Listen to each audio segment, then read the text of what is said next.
Hello everyone, welcome back to SketchCraft Live. So today I will be working on a commission. Joining me is, what do you want to be known as? I can be Mike tonight. Mike! Mike tonight. Mike What tonight, a nice yeah. name. Yay! Mike's a good friend of mine, and what would you say your occupation is? Software test engineer There you go, software test engineer. or so, glorified tester. whatever.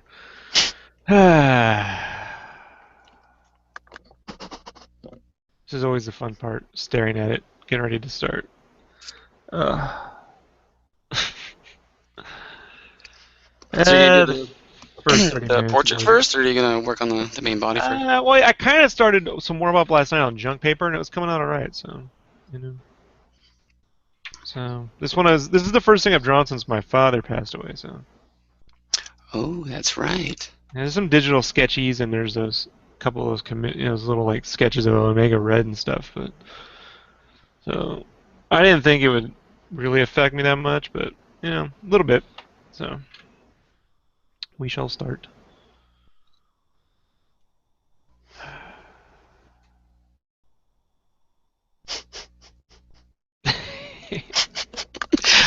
Hey man, I usually just stare at the page until it tells me where it wants me to go. So I don't know how it works for everybody else.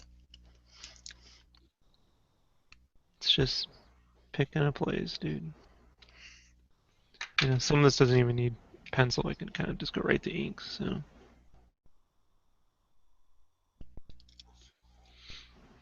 So you were talking to me about the Phantom Menace documentary? Yeah, so I watched all of that as per suggestion from you. I get this strange feeling that George Lucas is not that great of a director, and he just surrounds himself with so many highly paid people that he kind of just fails upwards with all the people around him. Like, he cannot make a bad movie because he has the highest paid editor. He has all the people from ILF, the sound Well, you guys, can make not so great films. I can't call the Phantom Menace a horrible movie, given things like Batman and Robin and shit like that that exist out in the universe. You know, let's be honest. It's pretty horrible cinema. So, Yeah. but I thought it was a fascinating look because it's a pretty honest document. You know what I mean? Like, the Oh, documentary's definitely. pretty. Yeah, it's in props for him for like allowing that to be released. Because I think most studios would have put the kibosh on it, all things considered. But it is fun to watch him like have like talent, and then like like okay, they could have got the kid from Sixth Sense to play young Anakin, and he goes with the other choice. You know what I mean? And then like a year, and this is before Sixth Sense, so then like a year later, that same year, the kid ends up getting like an Oscar. You know? Yeah, and he's like 7 years old. Yeah. Yeah, but I mean, the whole time though, the kid that he picked, like, they showed at least 2 or 3 scenes where Lucas was complaining about him. Yeah. So I don't know, man. It's Well, he's untested, but if you do this and you do that, like. isn't he like 6 years old? Yeah, I know. You know. Whatever, it's George Lucas, dude. The guy does whatever he wants, I guess. Well, it's out of his hand now, but it is fun to watch. Yeah. And I went and looked up numbers on everything, and regardless of how well Phantom Menace did, um, his lowest grossing movie was episode 5. Um, so even the second movie, episode 2, made more, like, had a better reception than Yeah, but episode 5. you know how this works. It's like this, right? So Batman Begins does okay money. The Dark Knight Returns, the Dark Knight does pretty good, right? Then the Dark Knight Rises ends up making more because of the success of the Dark Yeah, Knight. and You know that's what I exactly mean? what Like, happened. Yeah. right. So when Empire comes out, they're like, well, it's not for kids. I don't know. We gotta remember, it came out like around a crowded time in the theaters. It wasn't like Star Wars was the only game in town at the time. When Star Wars came out, it's like to rate it against that. And then Jedi, if Jedi were the second movie that came out, it wouldn't have done any better than Empire. You see what I mean? So I don't buy into all that. I mean, I've been studying box office, figures. I mean, my friend, and since I was a kid, my friends and I have been spouting off that nonsense. And it's like I don't give a shit if the movie makes a billion. Look, every Transformers movie's made more money than Empire Strikes Back. What does that fucking mean? You know what I mean? Like, so what? Yeah, yeah, and there's a lot. That's a real mixed crowd too, because I don't. It's so much nostalgia for me that I don't give a shit if they're bad movies, which a lot of people think. I get to watch CG Transformers for 2.5 hours. For me, that's great. I don't have much of a stake in the game myself. I didn't like the cartoon movie when it came out when I was a kid. So Heresy. yeah. The best part was the first 3 minutes. Then it was a bunch of fucking That was Transformers really you didn't give a good. shit about. That was really good. Optimus Prime versus Megatron, and then it's all over. That's actually one of my favorite parts of that movie. They killed all my favorite Autobots in the first 3 seconds. I was like, fuck this. They actually killed a, yeah, they killed a bunch of the old school guys, They and just stood there and got killed. That's what pissed me off. Like Ironhide, who survived every major fight, no matter what happened, just stands there and just gets shot. well, I I was read like, an article that they did that on purpose because they wanted to. I mean, they released that so they could re up the toy line, and then because it went yeah, I from. get that, but that don't make it a movie. That just makes it some kind Like, of fucking toy reboot. You know what I mean? It was called The Movie. It was marketed as The Movie. And the reason why it's a cartoon is because the technology doesn't exist to actually do robots in real life like this. I was there, you know what I mean? I remember. yeah, And it's like, and then the reality was it was just basically, like they had a little bit of a budget, spent it in the first 5 minutes of film, and then it was essentially like uh, a new season of Transformers. You know what I mean? yeah, They may as well have gone direct to video, which were pretty big at the time. Like there was like the Return of Optimus Prime video and shit like that. So, but I didn't care for you know that movie. I liked some of the music. That was about it. it did have some pretty killer '80s music, and it had Judd Nelson. Yeah, well, I was really into the Breakfast Club, even at a young age. So it wasn't really the same Judd Nelson to me. It's like he's a nice guy. Judd Nelson, I mean, it's Bender. He's not supposed to be nice, and not the robot Bender. Uh, Some people these days don't know.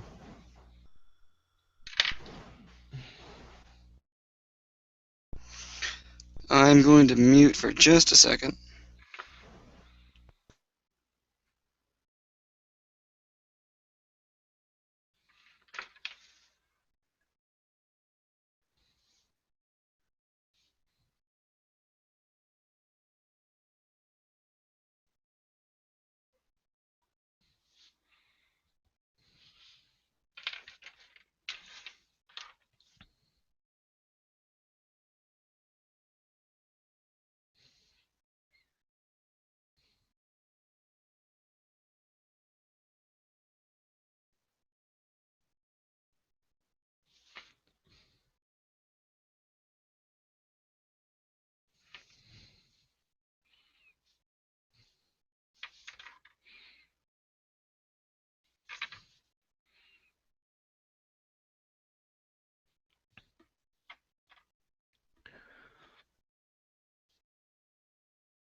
And I'm back.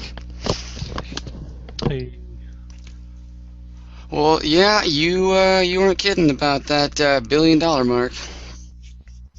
I didn't know they made that much. which one? Transformers. Oh yeah, I knew they made a lot. I didn't know they were in the billions. yeah. It's really anything after Return of the King, like because Return made 1.5 billion. The funny thing is they're super low, like domestic grosses. It's the worldwide that really kicks everything in.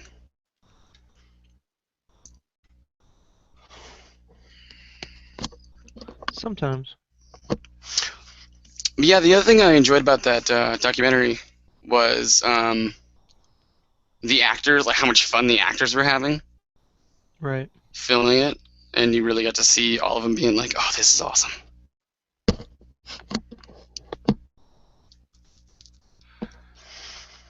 Yeah, and But then the yeah. movie came out. Right. No.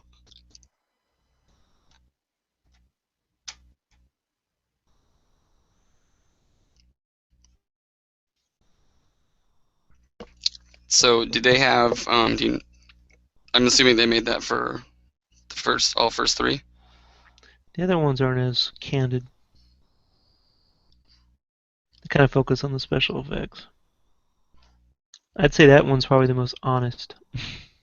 Like when he Uh, comes out of the screening, the first time he watches it with Rick McCollum and Ben Burt, he's like, I may have gone too far. oh yeah, yeah, and he's justifying the pace of it and everything. He's like, Right. "Well, Well, I wrote it like this." it's different, and there's, we got to make Jar Jar work, and you're just like, never gonna happen, dude. Yeah, I laughed out loud when he's like, "We get Jar Jar to work, man. It's all gonna come together. Just got to get Jar Jar working." It's like, "Oh, you son of a bitch." You gotta get the script working, you know? So, were they just making a joke at the very, very end where he writes down Star Wars Episode 2? No, he didn't have any of this worked out. I know everyone thinks, but way before these prequels were, I'd say about a year before they actually started work. He started work in '94.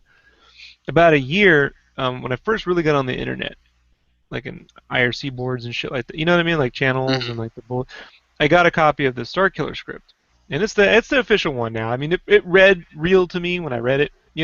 My friends were like, "That's not real." I'm like, "It's real." Anyhow, so like they've made a whole comic adaptation of that script, and it's the same exact story verbatim.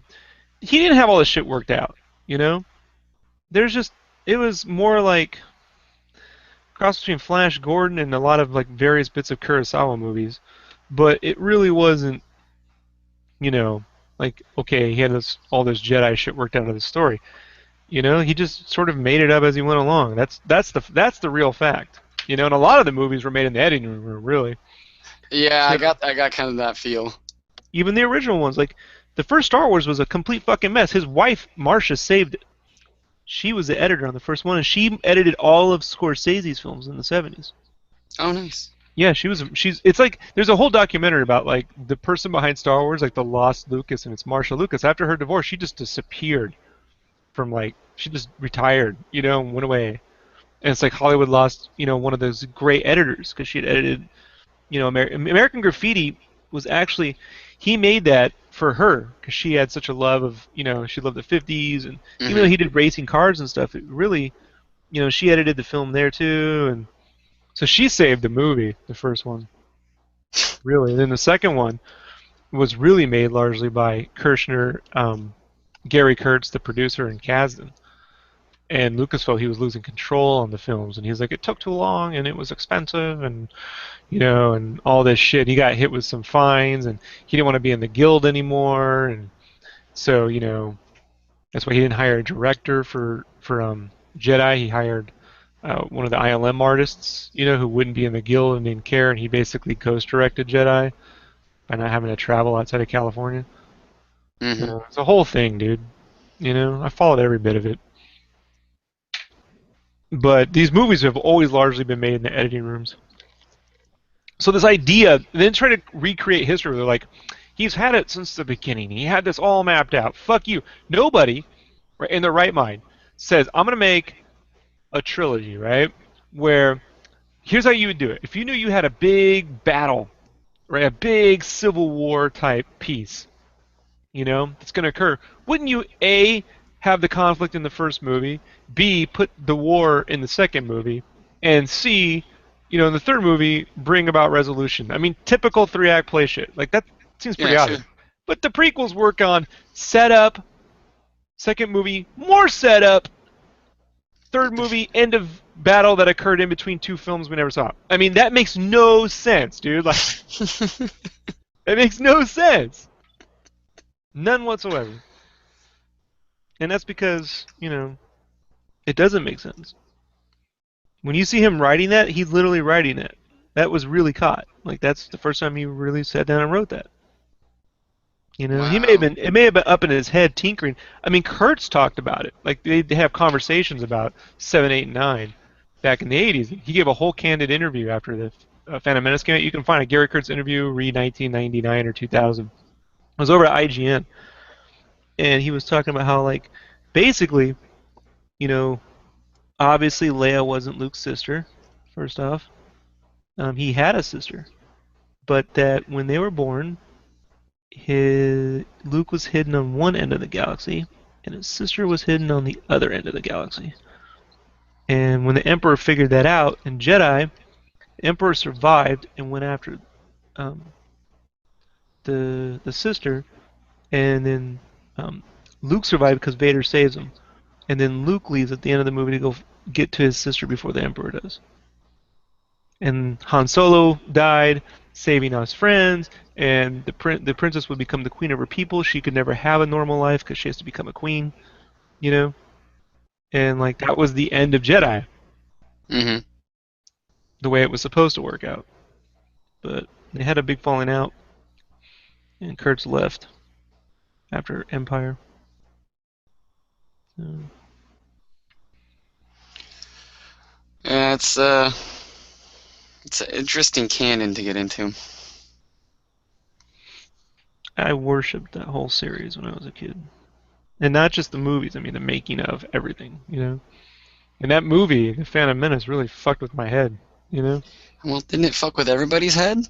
But I defended it too. I was like, no, see, he has a plan. And then the more I started, because that's when I started really writing my own, not just junk scripts, but okay, I'll actually write a script and try screenwriting. Started to really figure it out, and I used his shooting scripts as templates just to get an idea of page count. And then I started doing more and more research, and then you come to find out how these things were actually made, and you're like, oh shit, he just made it up. It's all a lie. Cake is a lie. You The think cake it's all is a glamorous and it's lie. just not. Yeah, just not. It's not true. And that's funny. And so what? So what if he made it up as he went along? The problem is he made it up poorly as he went along. You know? Well, you know. And then that's not subjective, because like I said, I've worked on the licensing materials for those films for years, and to this day, you can't put any prequel characters on a T-shirt and have it sell. So when they go, oh, kids like him, kids will buy toys because kids are. I mean, I bought He-Man toys. I don't mean it's some mark of great fucking, literary or cinema convention. You know what I mean? Like it's Mhm. a toy, dude. But the mark of like true, what people like, is apparel, and you can't sell one prequel character on a T-shirt. Period. I never even thought about that. No one wants to be recognized as a Watto. All right, like it's just not gonna fucking happen. No, no, I want a fucking Padme shirt, or at least the at least the The Vader one choke that says holder. I want the choke no. holder dress. Yeah, no, you got a really, really great point with the apparel because I'm currently wearing the Black Sabbath shirt from Iron Man 2 because I saw that and I was like, I need that shirt right now, and I bought it the first time I saw it. So yeah, that is correct.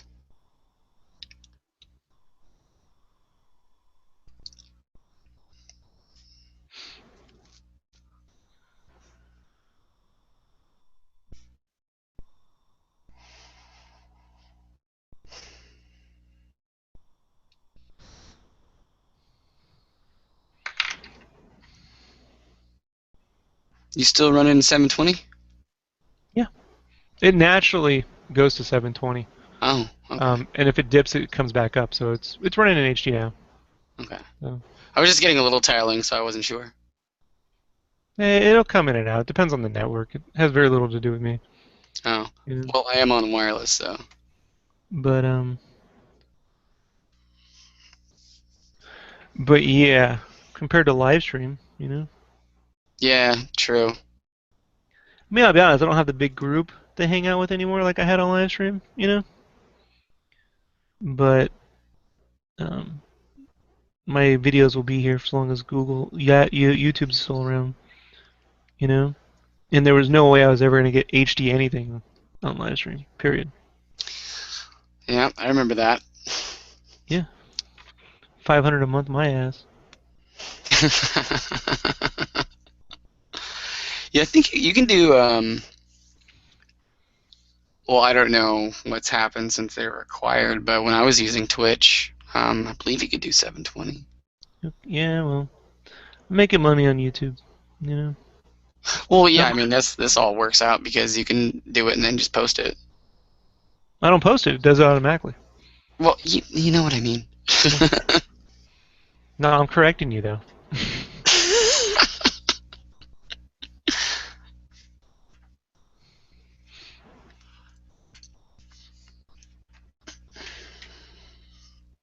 Oh, I couldn't find the um, Angry Joe Mordor Rage. It's on the best of Well, he's of got like 2014. three best ofs though Yeah, for I told you there's three of 2014. them. There's the best of 2014. There's the issues of like then the Yeah. worst. It's the best of because it's the number one game I think. Okay. All right, then I'll watch that one because I found the actual Mordor one, but that was just I don't think that was any of the same video. That guy is Oh, Joe Martin. pretty. Oh, he's pretty good. I watched the um, the review he did on the order, Yeah. and he shit all over it, which it deserved. But I mean, for every good point the game had, he mentioned it. He gives fair reviews. You know what I Yeah, mean? he. He's not I just would like say it's taking a completely dump fair. on people's efforts. He's like, look, they put a lot of effort into stuff, and it's a fucking shame because this one thing over here ruins it. You know. Oh yeah, yeah, Thanks for all that effort that you just completely waste when you do this, and then they go right to it. You know, do do do do do do. yeah. Yep. Yeah, good presentation. I like all that. I'm gonna be watching a bunch of his videos. Did you ever? I found out about him when the Xbox One, because he did this Xbox One video when they announced all the specs and the bullshit. And he's the one that went out there and was like, "This is fucking ridiculous." You should listen. You should watch it. It was in the Xbox One was first revealed, and it was Okay. like DRM everything. Yeah, yeah, that whole debacle. Yeah, I played it for like when Josh and I were first going out to Phoenix Con after the initial. It was right around the same time as the Kickstarter, so that stuff. So We were sitting at our desks, um, watching it, watching E3, and all that bullshit started coming out, and we're like, "What are we doing? Oh my god, why?" We wanted to run upstairs and yell at our managers, but what are we gonna do? well, you seen how it's We're, worked out for him, right? I I told you everything I said happened. I And I don't know. like saying I'm right all the time, but this particular shit, I'm so glad. You know, drop in price, Connect is gone. Now they're going to sync up PC and console gameplay, which they're the reason why you can't use a keyboard on an Xbox 360 because they never wanted PC and console sales to coincide. You know what I mean? They always saw the PC as a threat, Microsoft. Hmm. I don't know why, but they did. Steve Ballmer and those dudes. Phil Harrison's out. You know, Well, they that's dissolved that because. TV studio. Like I said, there's no way that's going to work. And I could and Oh I'll let you god, that finish. was in my building too. I'll let you finish, dude. But the reason why I was like the TV studio is not going to work is because I read they would be kings. Well, first I read Disney War, which was the acquisition of Disney by Eisner and them, and Katzenberg coming on, and the rebirth of Disney in the '80s and the buying of ABC, and then they would be kings, which is technically a sequel to Disney War written by someone else, but it's when Katzenberg left to go form DreamWorks, and all these deals they had at the time, with TV and everything, and I like just the amount of cost to set all that up. I was like, there's no way Microsoft is going to foot that. At some point, someone over there is going to go, no way this is going to work. It's just Hmm. not even. It's just not fiscally responsible. They're a software company. They're not a. You know what I mean? Like scripts and They're gonna make TV shows now? No, what's that happening? You know. Well, I'm glad they left it alone because a lot of that content that they would be making is now content that you're seeing from stuff like Machinima and Polaris and stuff on YouTube, the big YouTube networks. Right. You're getting a lot of that content now, and it's normal people, not huge budgets, making awesome little shows that don't cost a huge amount and they're not influenced by anything. So you get a fair review or, fair opinion. I've been actually watching a lot of the Machinima content lately, just because it's funny. It's adult news, um, but it's not like news. It's just kind of what's going on in the world, game stuff. Well, they used to have a channel called Inside Gaming, but now it's just ETC News, where they've got Tech Tuesday, um, Weekly World News. So they split up the week so you can just get different kind of aspects of everything. It's anywhere between 5 and 8 minutes long, so you don't have to sit through a whole bunch of stupid shit. It's funny. They make it entertaining, so it's actually enjoyable to watch every day. And they probably cost them, you know, maybe paying everyone's wages, maybe $1,000 to make it, and Yeah. they get But set up a studio to make a bunch of Halo shows and stuff. I mean, that's just not they realistic. used to. They've been doing a big transition now. Yeah, but not like the kind of Halo things we're talking about, like Starship Troopers kind of shit, dude. You know what I mean? Like Red versus Blue and shit like that. Or fan films can be goofy, but when you have to start producing, shows along the lines of like Battlestar Galactica every week, day in, day out, dude, it just wasn't feasible for Microsoft. I didn't see that ever happening. like, Yeah, I wouldn't see that happening either. Weren't they gonna do like radio or podcast stuff too? nah, it was all based around trying to turn Xbox Live into a TV station, essentially. That didn't Wonder work what out. wonder what that room was for then. Hmm. Good old Microsoft. Yeah, I think the reason they were having all the separation staying away from PC was because nothing when you're talking about the 360 era, nothing was running the same kernel, so nothing was talking to each other. That's why when they launched Windows 8 and I'm RT and specifically talking smartphones, about keyboard support for putting games like Portal and shit on there. Like Sony, yeah, like now I've said for years, how come you can't remap buttons from the OS? You know what I mean? There's no reason why I can't. There's no reason why I shouldn't be able to just go to the Xbox Live, hit a button, remap any buttons I want. Fuck what the developers give me. Like Sony's just now adding that, although I see that they haven't added the invert axis button yet, and I think that should be at the OS level too. Because developers sometimes don't put that in there. hmm Like Metroid Prime, if I could just remap the fucking buttons, I'd be able to play the game. Like the inverse axis is not right for me, in that game. The axis is the wrong, and you can't fucking flip it. seriously. Yeah, seriously. Didn't you used to be able to do that shit on GameCube? Like, No, they didn't have that option. what? What, You have to play it their way, which I just think is a crime. You know, what the hell am I remembering? I swear to God, there was a couple of games where you could a actually couple games, flip. but not that game. Oh wow. It wasn't, That's what I'm saying. It should be at the OS level. Like regardless of what the software developers choose, I should be able to remap any button using the system, like a fucking PC lets you do since like day one. So, Yeah, that's actually really true. so that's finally coming. Well, if Sony's gonna do it, Right. Microsoft's gonna do it, and Yeah. they're gonna be like, "Hey, Windows 10, now you can remap your buttons," because that's how they're gonna Say it, because Well, that's. they've lost a lot of ground to Steam on the PC. They've Oh lost a man. lot of ground in consoles to Sony. So now their big push is going to be unifying the PC and Xbox to create this sort of cross-platform ecosystem. So Yeah. I get the methodology. So, what do you think? Like, what do you see in the next 5 years?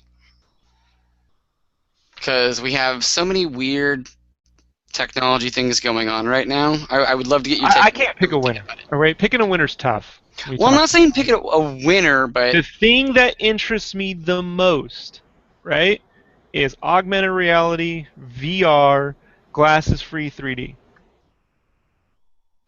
And watching the technologies, basically, once you start to create those things, the technology that you have now gets cut in half because you need to render it twice hmm for each eye.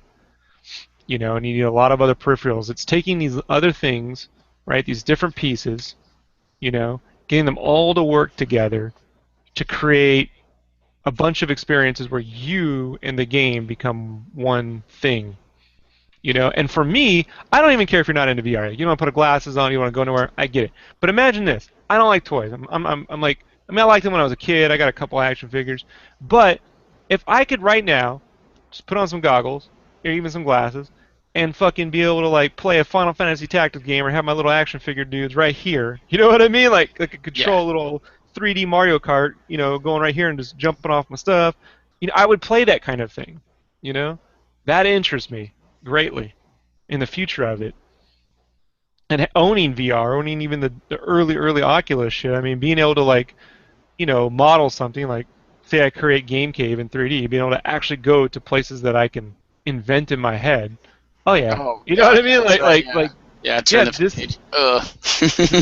this is what interests me. That's what and like and I would have thrown away glasses free 3D until I got my new 3ds XL with the face tracking, which solves the 3D problem on hmm that system completely, dude. Like, it doesn't go out of 3D. You have to go way left and right, far away for it to What's fall out. the face tracking viewing angle? Like 120 degrees? I don't know. I don't know what Like the actual how angle, but it's pretty far do you good. gotta go? I like. That's probably at least Now 100 I've heard people degrees. complain that it falls out of sync at the demos, right? Like Wesley was telling me that, and some other guy was telling me that. But but you calibrate this thing when you get it, so I don't know who ever calibrated. You know? Well, you have to calibrate in the proper lighting. I Right. worked on two different connects, and like, it's not. It might be using IR, and if it's Put it not, this way. then Put at this go better. point, I've been replaying games, and they're completely different experiences. Oh God, you're not playing Kid Icarus, are you? No, because the dual analog Because your still doesn't. hands. I just need two analog sticks. You know what I mean to make that work. That's really what you need. It's a good game. Broken fucking controls, man. I know. I just imagine you sitting there, just crippling yourself after like 2 hours, and be like, "Oh, I Well, want I to play did this game, that. but You remember that fuck." conversation, right? Yeah, I know. But it's still funny to think about. I must have sit there curled up and like when they found that couple from Pompeii that were all curled and holding hands. That's me and my 3DS just curled together trying to make this game work, and I just died in that position. Oh God, it's like the butler from Scary Movie 2.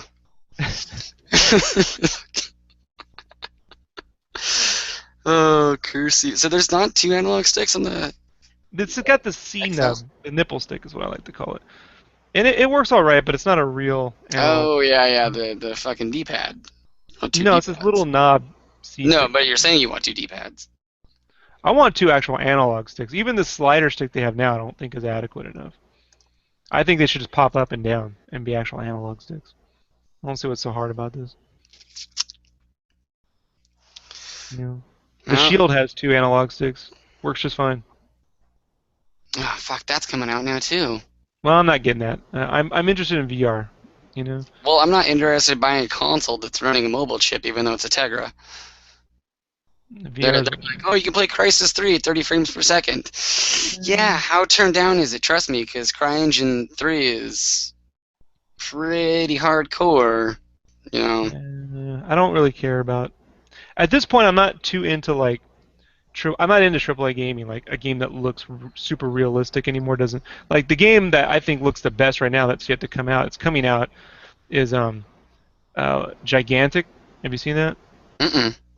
It's a kind of like a League of Legends third-person tournament fighter free to play game, but it's like a cross between like Wind Waker and like Legend of Korra or Naruto in a way. Like it has like a shell shade with you know HDR lighting and stuff like that. It's got really cool animated vibe to it. It looks phenomenal. Like I don't really care for realistic stuff doesn't sell me. I like artistic, you know.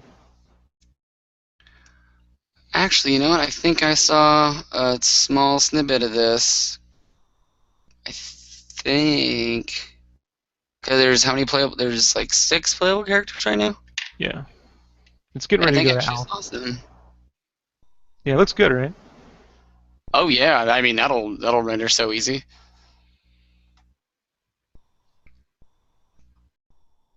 What's it? Windows 10 and oh, so they're gonna do a PC and a Xbox launch. Yeah.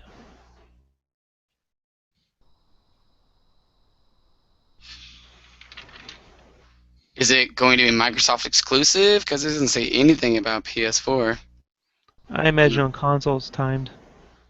You know, anything that if it isn't stated for PS4 on console, it's a timed exclusive, Okay. despite what Microsoft might tell you.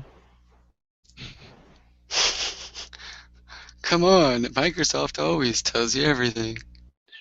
Yeah, they told you. They told us for real. They told us hashtag deal with it, and I will never forget. You know, I just who's the guy that always comes out for the talks at like E3, that main asshole? Phil Harris. Oh, yeah, I know you're talking about. Yeah, Peter yeah. Moore. I just want him one Peter year to Moore. come up and be like, "Hey, fuckheads! Yeah, all right, you guys ready for some shit? Like, just bash the crowd. We already know you want to, anyways. Just walk out and really say what you're thinking."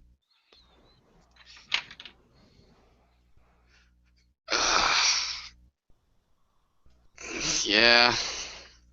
What do you think about the plethora of smaller systems coming out that are vying for Uh, space? don't care. I care what Nintendo does in the handheld market, and that's it. I like Nintendo games. You know, Do you watch TV? huh? Do you watch TV or do you just have a streaming service? I just have streaming service. What do you use? I have Hulu, Netflix, and Amazon Prime. So that's what, $30 a month for massive amounts of content? Yeah. Oh no, Prime's your yearly, right? Your Yeah, but my wife gets the like all she when we buy everything. I pay like all my paper supplies through Amazon, so we make our money back. Like we did the math, on the shipping, so it just makes sense. So, and they have like exclusive like you can get the BBC edits of Doctor Who, and I'd rather pay for that than what I mean, like jack the shit just to support. Same with like Better Call Saul, like I pay through Amazon, hmm versus and I get to buy it individually, like the season and shit.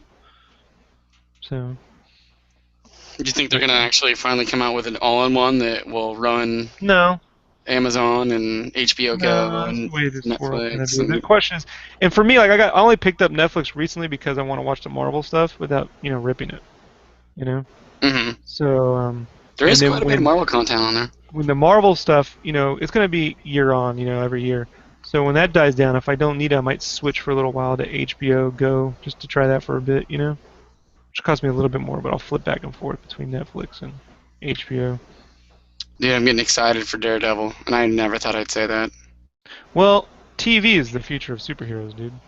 You know, you just can't. Daredevil's not a character that. I mean, when people are like the Daredevil movies suck, I, I stand.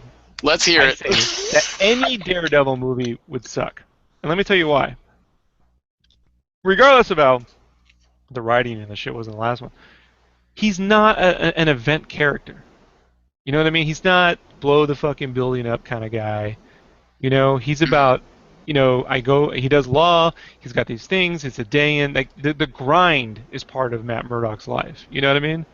The struggles of living with being blind or, having these things and then being a lawyer who exacts vengeance. You know what I mean? At Mhm. night, like, it's that daily thing that like, The Arrow doesn't make a great movie.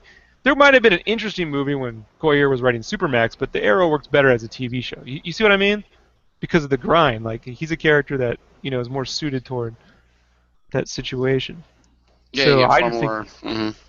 I just think the medium and quite frankly because TV is what it is. You don't have to have 3,000 visual effects shots. It would just seem weird to have a Daredevil movie that has like 3,000 visual effects shots. You know what I mean? Like Daredevil fighting like Hydra's fucking helicarriers and shit don't make no sense. Like the Kingpin gets laser tornado guns and shit. Or maybe like Sharknadoes attack, and he's gotta like use his Jeez. billy clubs to fight the Sharknadoes. Like I don't, They're making another one of those, by the way. Well, sure, they spent about 10 grand, run a Kickstarter, you know what I mean, and then put that on. I don't know. I got the stupid license. I have to work on that stupid shit. Well, DC says they're bringing. Let's see. So Marvel's got Daredevil coming. Then DC says they're bringing three more IPs that have not previously been on TV. Yeah, But but we don't know. Like that's all separate shit. The thing that yeah. interests me the most is this Supergirl thing, because I think it's connected to the Arrow universe, either legitimately or illegitimately, in the way that Angel and Buffy were connected when Hmm. they were split up among stations. The only thing about it that kind of bugs me is I wish, like, I guess they're gonna have it so Superman is in her universe, and I wish that wasn't the case. I wish they just made it so she is the last daughter of Krypton. You know what I mean? Like, just You see the new costume? omit. Yeah, I like it. I think they did a good job. Hmm. So I don't care what fans say.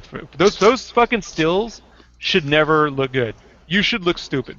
And I always go back to like go look at the Hugh Jackman still of Wolverine from the first X-Men movie. Those production photos, or even the Joker when the Joker, the Heath Ledger Joker, when they first released the official like production stills of him. Like people were like, this is ridiculous.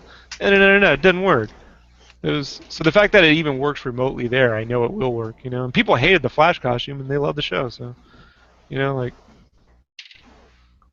those are Oh, fun. that's exactly how I feel. Yeah. Yeah, but I gave it the whole season or whatever's. I've been watching it. So I mean, I still think the Grant Gustin costume is better than the one from the '90s, where he had a giant cod piece and muscles, and he was like all burly and shit. Oh man, I rewatched that a couple of months ago. Yeah. I watched it live, and I was like, well, yeah, I don't know why the Flash is so buff, but all right, it wasn't bad. It was a fun show. The villains sucked. The best part about the show is watching him eat a lot of food. Yeah. Oh, look, we got. Hey, man, what's up, Kenneth? And Hollow Mason asks if I'm a Batman fan. Oh, yeah, I'm a big Batman. Batman movies are like my Star Wars films, really. Because Star Wars was already out by the time I was born, but Batman came out when I was 10. So that's about the right age.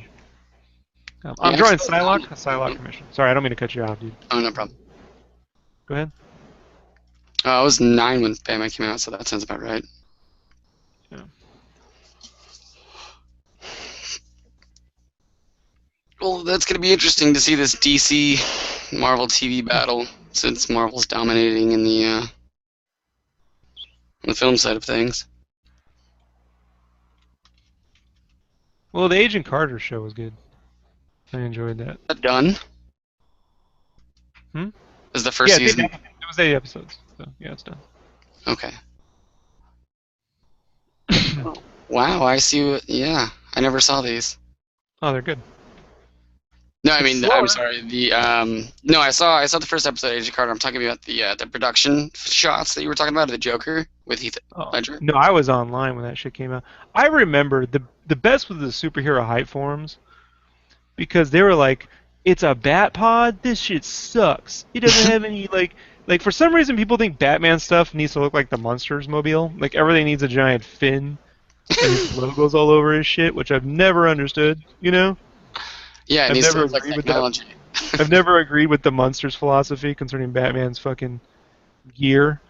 So they hated and I was like, you guys are gonna fucking eat crow. Like, if you look up my profile, you'll find that shit. Like, if you go back, because I haven't posted in like 4 years, you'll all eat crow. You'll see. And then and then those things came out, and I was just like for me, I was like, he Heath Ledger, like, I hadn't seen Brokeback Mountain, so I didn't know.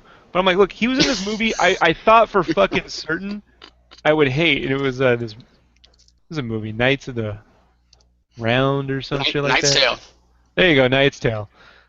And that was one of those movies I went to like for free, like one of those radio show screens. You know what I mean? You get like the tickets, and Hmm. I was like, what the fuck is this shit? I was like, that was surprisingly fun, and it shouldn't have been. It was. It was surprising. I thought it was gonna be stupid because they showed him playing the fucking Queen song in the Right. preview, and you're like, "Oh, what is this shit?" Yeah. Oh god. And then it was. It actually was. It was. It had a pretty good cast though. I'll definitely give it that. Yeah, but if he wasn't a good actor, that wouldn't have worked. You see what I'm saying? So Yeah, I was that's like, look, true. he can, I'm gonna give the guy a chance. Not my first pick, by any measure. I mean, but, yeah, now it's like iconic. The whole thing. Yeah, it sucks. I really want to do a Joker Perler, but I can't find.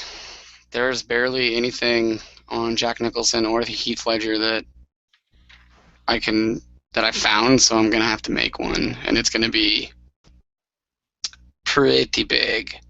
Someone did an 8-bit Dark Knight game fake thing where they made like a NES looking Dark Knight intro. So you should look that up.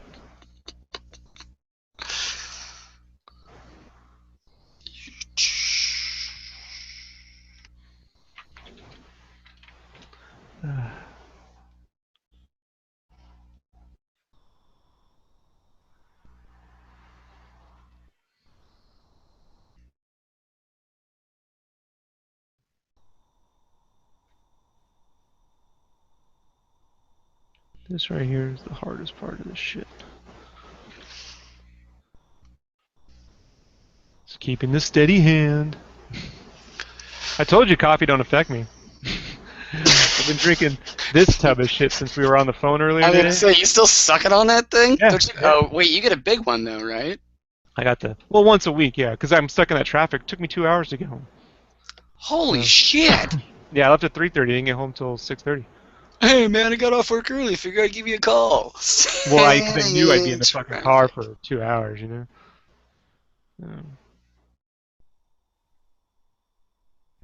if I didn't have Man, Vista Draw, I would have probably just stayed up there playing my 3DS till 7. I figured I'd enjoy the sunset. At least I get to drive along the coast for most of that trip. So wow, they really did make a little 8-bit yeah, intro. This is awesome. yeah.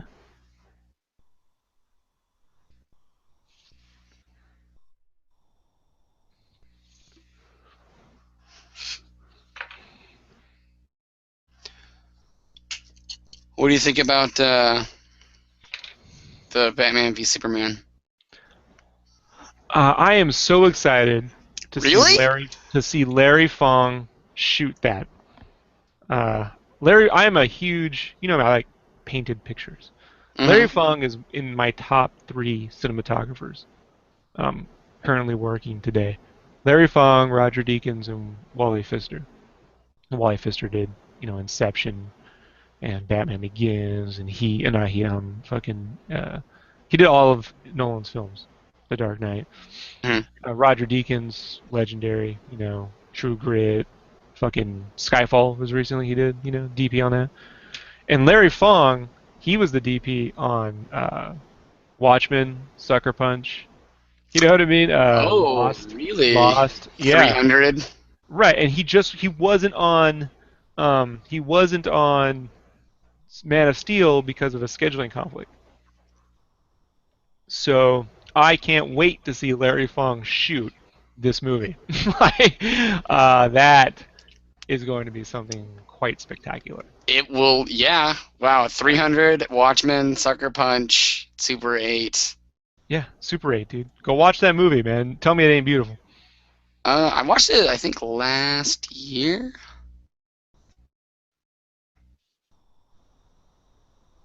Now You See Me.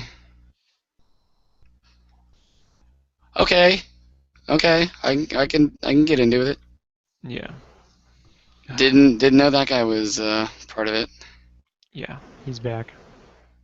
I've been following his Twitter. He posts shots and not shots from the movie, but when they're on set, he'll shoot like just icicles on a pole, and it looks fucking awesome. Like the guy just knows how to work a camera. You know what I Like with mean? an iPhone and shit, he's just He like, just he just knows how there's just he knows his tools, man. That's all I gotta say.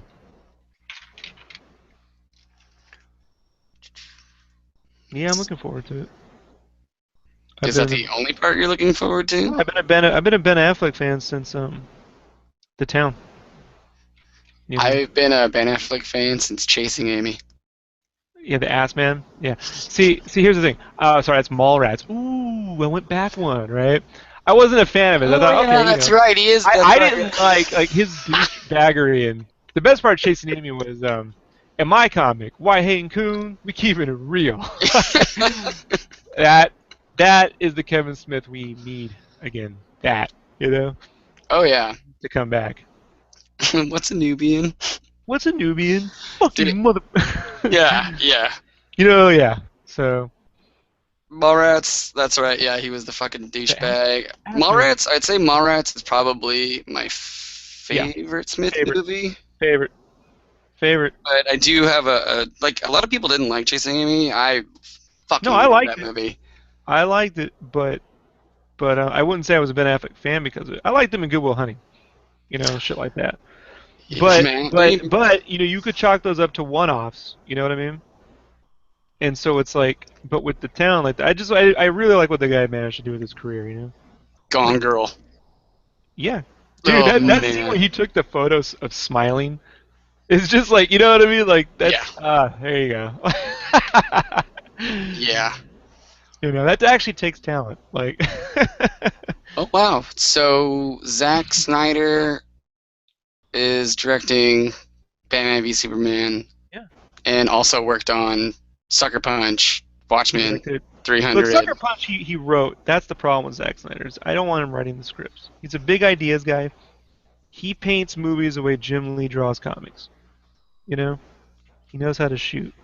Uh, I like Man of Steel, so I don't fucking care what people say. People Dude, that tell me it's movie's a bad awesome. Superman movie. I'm like, go watch Quest for Peace and fucking tell. I'll show you the shit I had to put up with. You know what I mean? When they're like, Superman wouldn't take someone to space. I'm like, Superman wouldn't kill someone. I'm like, dude, they took a woman into space. Like, just space, just flying around. You know what I mean? Just taking her into space in heels. Took her back out. Like, I don't know, dude. Like, Well, it's good to know that the Larry Wong, Larry Fong. Larry Fong. So yeah, him and Zack Snyder have worked together on multiple movies that Yeah, all look. yeah. Man of Steel was the only one he wasn't on, and it was like, damn it. And the look of the film's fine. It fits more in with Batman Begins, but this is a new Oh universe. yeah, I would say that. I would This definitely is a say new universe, and I was hoping they would go for the comic book feel, which there's a bit more of that in the opening sequence on Krypton. that. But if you want to know how good this movie's gonna look, just go back. Fuck what you think about Watchmen. Just go back and watch when rain's pouring over Rorschach, or when they're in Owlman's fucking little cave. You know what I mean? Just look at Yeah. those shots. Like in just Batcave, guys. Like it's gonna be freaking awesome. It's gonna be like an HD version of Tim Burton shit meets like Arkham Asylum. You know what I mean? Like that kind of stuff. Nice. Tim Burton. Hey, we're gonna come out with Beetlejuice 2 because I'm probably running out of money. Oh no, he's never done one.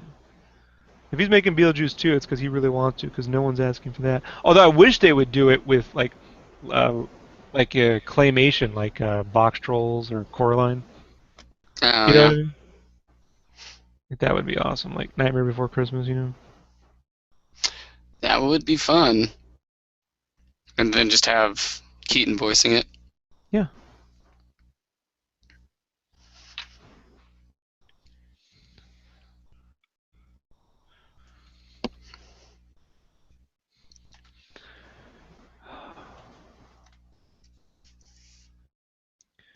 I could tell you this got easier once I started drawing my Cintiq.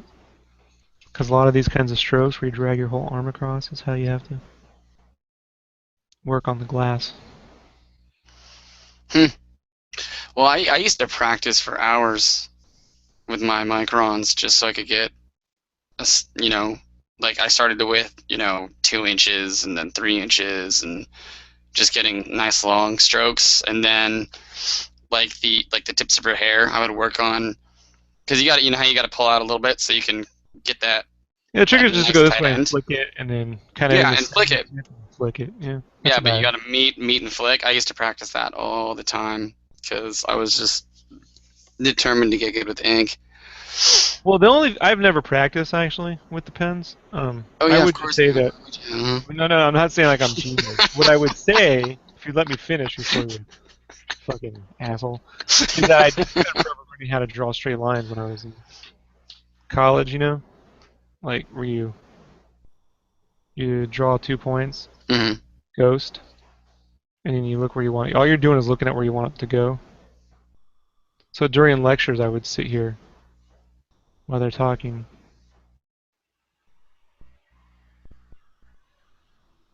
See, I missed that one. But then you take it out further, right? So that kind of shit. Oh yeah, And I don't. damn, that's aggressive. I've never practiced like that. Yeah. And once you start doing that for like I don't know, 2 years, like Yeah, every you'll day pretty in much. class. Yeah, you Yeah, that's pretty. why I'm like, you want me to use a ruler? I'm like, no, I don't really need to. Like if it's not perfect, it's got enough in your hands to look still hand drawn. You know what I mean? Like it's Mhm. close enough at that point. Yeah. The only thing I don't like doing is dipping in ink. Like I got that quill, and it was fine, but I was always afraid I was gonna knock ink over because I'm a bit of a freaking klutz. You know? Oh, for your white Yeah. highlights. Yeah. Well, no, the actual crow quill. Like I bought that a year ago. I inked the whole Batman piece and the Godzilla in the crow quill. Nibs. But Oh, okay. I just found it to be kind of pointless, given the kind of inking that I do. There's like no discernible difference between this and that. I think I could get a little, I could get a little thinner with the crow, Mhm. but it took twice as long for me to ink. So at this point, I'd sacrifice a little bit of thinness of the lines. That's why I print out like I draw the faces digitally and then just print that part out, so I don't have to ink her eyes that small and fuck it up with the nibs. Yeah, because you're busting out like an 005 just to. I got the 003, dude.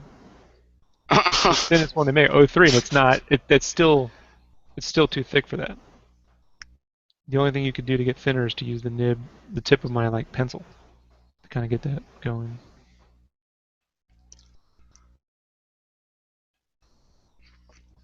Good old inking. I was thinking, dude, sometime might be kind of fun, and maybe if I could do it tonight, I don't know, we'll see. But I want to start doing regular sketches, like digi sketches. So it'd be kind of cool once a week. Even though I have a whole schedule of shit to draw, if you wanted to like pick a character, and we could just like, hey, here, I'll do fucking sketches. Like, hey, here's a pit. Like the color Oh, roughies, don't fucking tease me like the that, color man. the color roughies and shit. Like that'd be kind of fun. I get a Oh. lot of traffic from the roughies, so you know. Oh, dude, yeah. Every single time I show you roughies, because you'll post them and I immediately, um, because it's a crapshoot whether I get SketchCraft or your post. I think it's whatever you get out first, I'll share, and I always get likes on the roughies. They're just fun to look at, especially because it's just the broad strokes and they're just cool. Thanks. Yeah, and then they've gotten better since my sketches from 2009. Like it's funny looking at the evolution of that. I mean, some people do it way better even than me. Like there's some people that like, do really great like roughies, but I still got a ways to go in terms of learning how to like paint with form versus drawing things. Yeah, I don't know. In my experience, the people that could rough out really well, that's usually what they mainly did. I mean, it wasn't a lot of times that you were seeing finished, completed pieces where whether they were doing it digitally or inking and coloring. And it doesn't matter what the color medium was. Like I knew one kid, the only way he could draw was just rough. So I would be like, here, rough something out for me, and then I'd sit there and ink it and have a blast inking it. And he'd be like, oh, how do you do that? I'm like, well, I can't draw rough, so I do light sketches, and then I just ink the hell out of them because that's where I can get my detail in. Because I love the detail in my pieces. But yeah, roughies, they're pretty cool because you can just knock them out, get ideas out, different poses. And this is the first of your X-Men set, right? Technically, yeah. This is actually the commission. That's why I started to do it. I was like, well, if I'm gonna do it now, plus Marvel has this whole no X-Men characters rule right now. Mm-hmm. So I'm like, perfect time to start some X-Men art. That means, and fuck all the new costumes, just go old school. You know what I mean? That means there's gonna be a demand. Free of Avengers and Guardians of the Galaxy crossovers. You know what I'm saying? Yeah. I hedged that bet. Yeah, because this is her costume from the 80s, right? Like her Kind of. I mean, original. I've made a few modifieds. Just like I added these things and this giant scarf thingy. But yeah, it's mostly 90s inspired. The whole set. This set would be, my personal favorite era. Not storytelling wise. I mean, the stories weren't as good as Chris Claremont days, but I like the 90s era. Well, that's specifically when I was into comic books, so big fan myself. That's nice.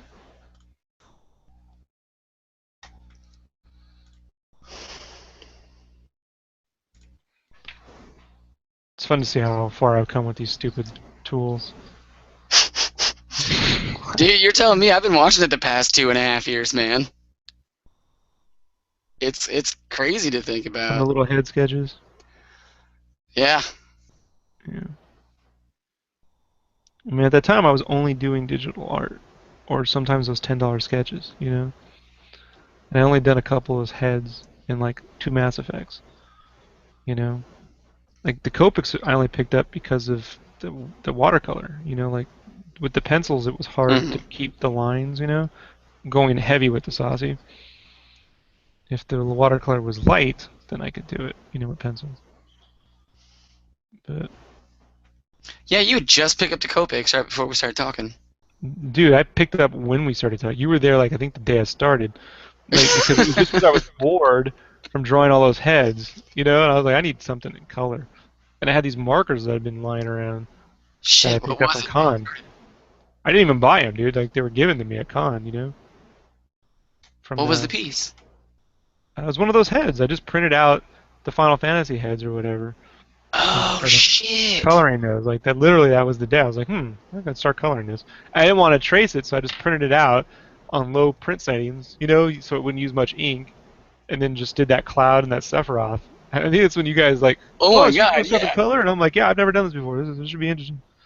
That's so dude. So I went over to my buddy's last weekend to have dinner, and they have my cloud print because his fiance, even though he's way into Final Fantasy VII, she likes all my cloud stuff. So that cloud perler head bust I did, she has, and she saw my cloud print in the frame, and she's like, "Oh my god, that's so awesome!" I was like, "Here, take it home." You know, Nice. like I got plenty. If I really need to get something, I can. But yeah, take it to your place. First thing I walk in, and the first thing she does is points at it on the wall. She's Nice. like, "Look what I got hanging up." I'm like, "Nice, clouds on the wall, sweet." I think I put Sephiroth on the back side of that, just so in case she wanted to flip one out. Just because This I year I'm bought. doing more comic stuff, but next year I'm gonna go back to the Final Fantasy and then like how I'm doing these with the Mm-hmm. head and the full character shot is I'll do at Like least lightning. seven, at least 7 and 9. No, that lightning I never liked that pose. Or that was like, It still didn't look bad. yeah, I didn't like her pose at all. Her face and the proportions were all wrong. So, and the painting part came out horrible. Felt bad for that dude. Whatever, it looked fine. No, I had to do a lot of Photoshop work to make it look alright. You didn't see the original. It was like trying to figure out how to make Saucy work. And I'll tell you how it works. It works with more iconic color. See, the problem is those characters were designed in a computer. Yeah, Um, techno J-pop. so they don't have like a real color scheme. They have like all over color. You know, the color schemes of stuff from, Final Fantasy 7s through say 9, were still sort of hand figured out. Mm-hmm. And with like 10, you started to see, them designing and Oh coloring yeah. in Photoshop. So you could see these crazy color schemes that don't make any kind of sense. So Saucy doesn't work well with. I mean, you have to really sort of pare down your colors, you know, and you can't That do it makes for. sense. Yeah. You have browns and pinks and greens and grays. It's just. I did that lightning perler, and it was the biggest pain in the ass because yeah, it's white and brown and pink and red, and then the weird shit for her gun. It's And why I stopped taking Saucy commissions because people were picking things that just won't work, and I'm like, I'm waste my fucking time. yeah. Trying to like Samus. It doesn't look good. Like it looks good with the armor, Hmm. doesn't look good with her. It's just she's not a gritty character. It's a form that sort of demands grittiness. Like Electra, it would Yeah. work with. You see what I mean? Or Yeah. Catwoman, it would work with.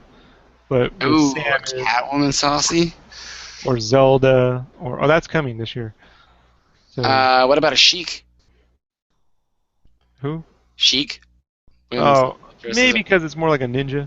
But I wouldn't do Zelda or Link as like in saucy form. Like if I did have to be very limited saucy, Hmm. and at that point, I mean, I don't really know what the point is. You know what I mean? Like Yeah. it really works better for things like Hellboy or Batman. Batman works fine. Daredevil would work fine. Ooh, that'd be fun. Otherwise, I would save it for like the Suave or the modern Suave, Hmm. Suave 3.0. Suave 3.0.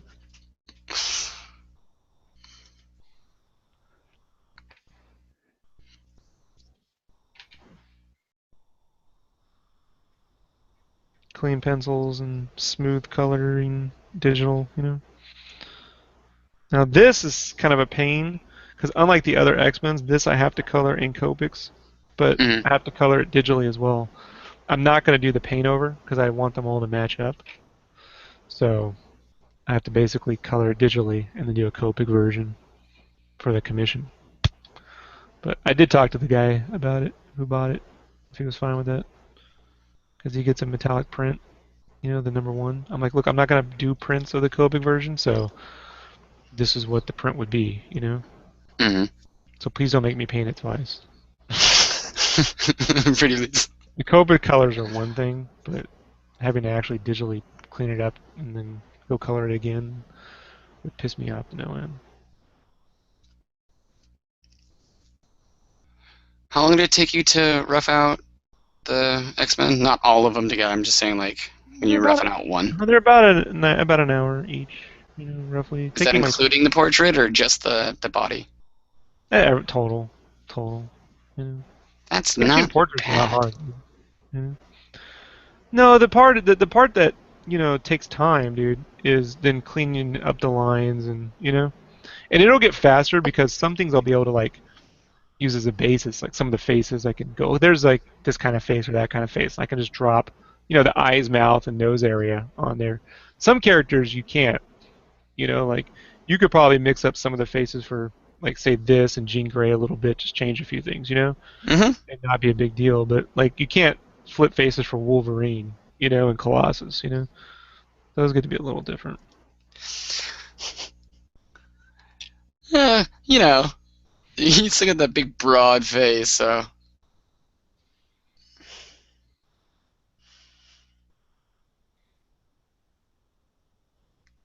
Good old Wolverine. So what was the final vote? Was the yellow and blue? Gold. No, gold. Blue and gold. Some gold. Yeah, the yellow and blue. Yeah. Okay, yeah. Damn it, I was hoping the brown would win. I'll save it for another time. I'll just do like a one-off at some point and put it in the single section, you know? Because people can do that pick three, and they could just flip it out. But it won't. I don't know if it'll be this one, you know? I'll Whatever. just, We got time.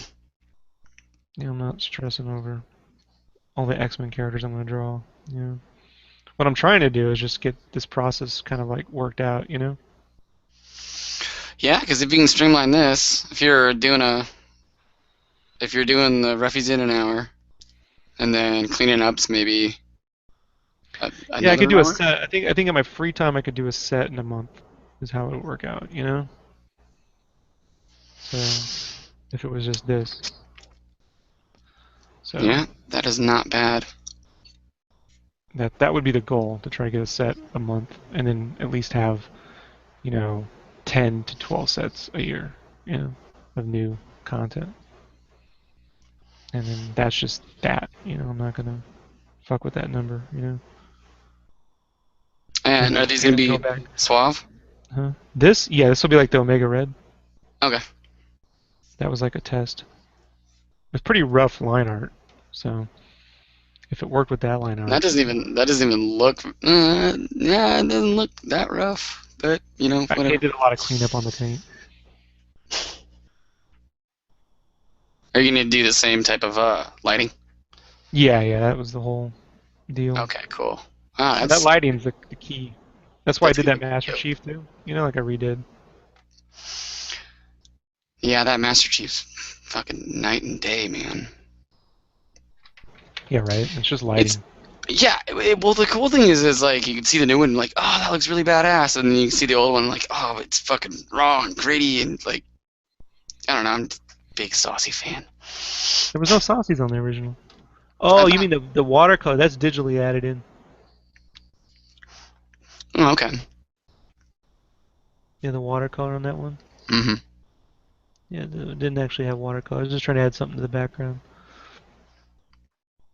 Oh, like on Cap.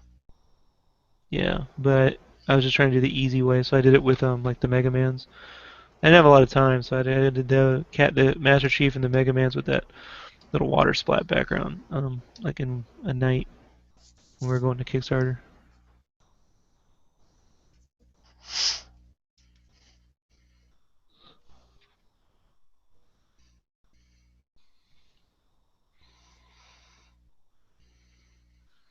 All right, let's get her drawn. I can finish that when I'm done.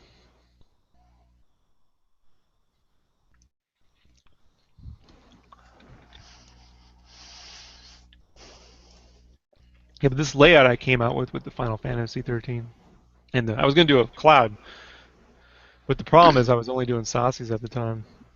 I didn't really know how to ink like this clean, you know. So, Well, having never picked up a pen before. well, I'd picked up a pen,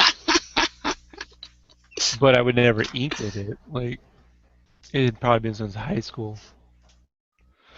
Yeah, yeah. Yeah, all the micro muscles in your hand are already trained anyway, so inking's not gonna be that tough for you. I don't know, man. The first day I was Yeah, like, but once you learn to drag the nib on the end of the pen, once even I when you get learned down. that I could just reprint it out if I fuck up and start over, I chilled out. That's really the bigger, just relaxing about that sort of thing, you know?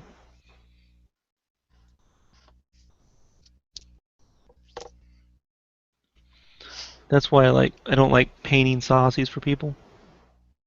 hmm I like to do the saucies on my own, but I feel an intense pressure when I paint for people, you know, that I don't know. Because I never know if the sauce is going to actually work. Like, well, I guess I can't do that. You know, like, hmm I've gotten pretty good at being able to fix things digitally, though. So, between the Cap and the Godzilla, I learned a lot of, plus, like, even when I went back and When I modified, I did a 2.0 version of the Avengers on the last Kickstarter, and Hmm. all I did was just add more drips and clean up certain things and change some proportions. But even then, I was able to figure out how to blend the watercolor together when I repair it, and do little stuff. Not that I'm trying to do that every time I go up to bat. No, but it's But nice that you have that just in case. Because I mean, you're gonna do something sometimes where you just look at it a little like a day later or something and be like, or a week later or something like that. And yeah, because I'll be honest, dude, I wasn't a fan of what I did, like with Deadpool and stuff. The idea was there, but the execution was not. It was stressful.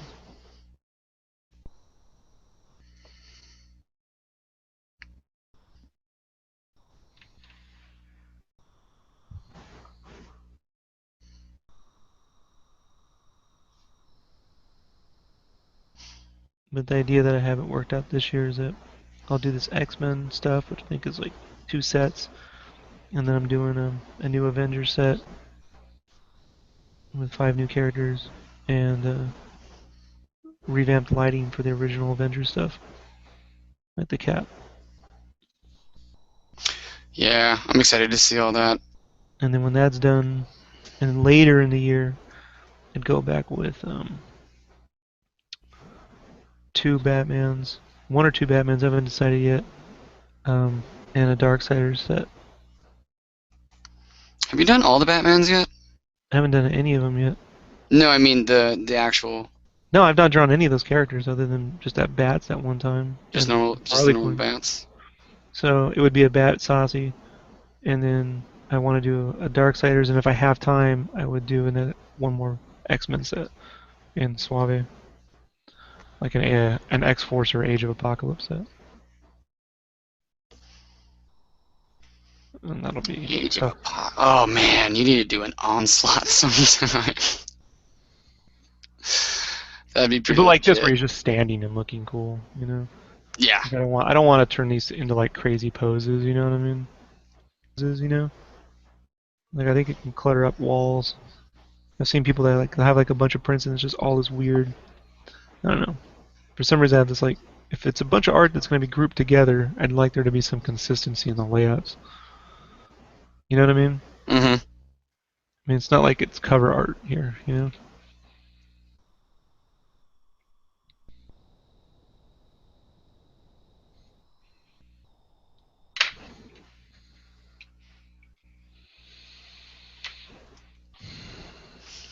Have you seen Marvel Mania on DeviantArt?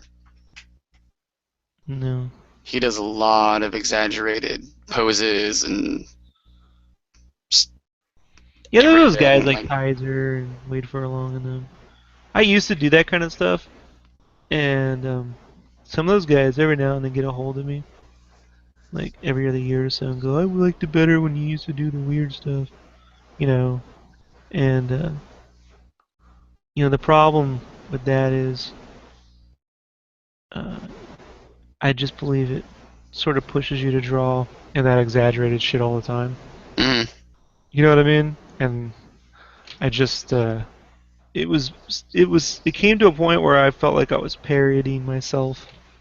You know, I'm like, look, I understand perspective, but I'm not gonna sit here and pretend to be like fucking udon. Like I'm just not doing that shit.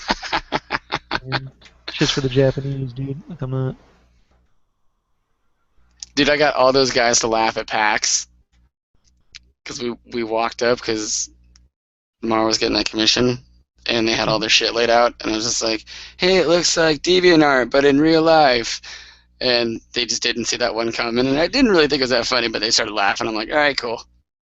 Nice to meet you guys. Right. Yeah, if you did Onslaught, it would have to be like your Darkness. Yeah, something like that. Yeah, it'd have to be something like that because he's just too crazy and fucking badass for anything. Because I'm doing an Onslaught that's gonna be, I don't know, like fucking 3.5 feet tall or something. It's huge, but It's right out of the comic book.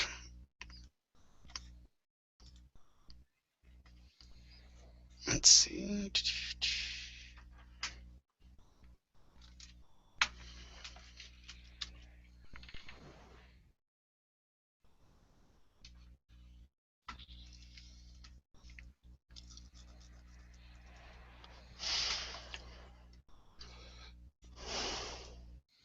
Oh, that's what I should make you, is a couple of Attack on Titan sprites. Yeah, it'd be fun to draw them sometime. Just don't have enough Oh, time, dude. I got books to make. You well, know, yeah, it's yeah. bad You're, enough I'm doing this shit. I'm just doing this to get out of my fucking. You know why? Let's yeah. not even go there. Not even go there. There's a reason I have to. And I don't want to go there because I'm friends now, and I don't want to. I don't want it to come off wrong. No, that's fine. I'm fine with that. But you know, I'd rather be just drawing Game Cave. But here we are. You know,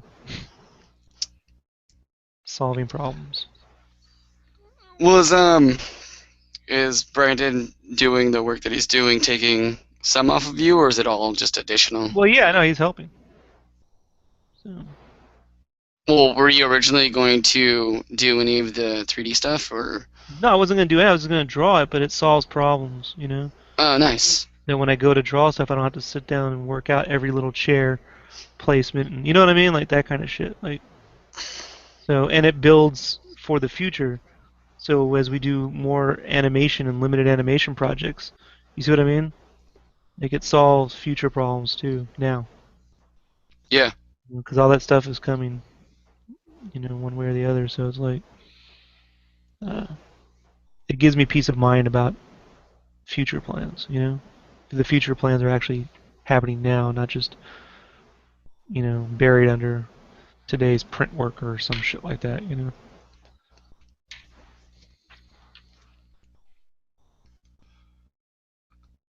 because I'm not building anything in 3D. I'm done. Is he using? Oh Right no, he's now, not. as No, we speak, he's using Maya. he is using Maya. Now, yeah, he's building the Jolly Dagger right now, painfully, but he's have getting you there. have you used Maya before? Oh yeah, I spent 3 years using it. Oh, damn. Good. Maybe you can remember some things because if I, Delete history, freeze transformations. That's all you really need to know. well, I'll be using it if I pick up that gig. I'm not the best one at this point, dude. Last time I touched it was 2009.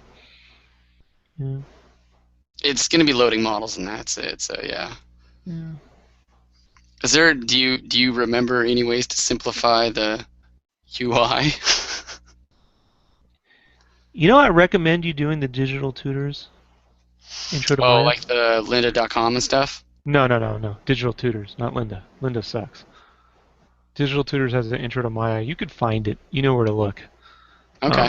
Thing you could get, and that's actually I spent a year in Maya and AI, not knowing anything, and I had this project where I had to make an environment fully done, lit, and I was like, I can't do this. I mean, I don't even know the fucking program. Like a year in, I still don't know.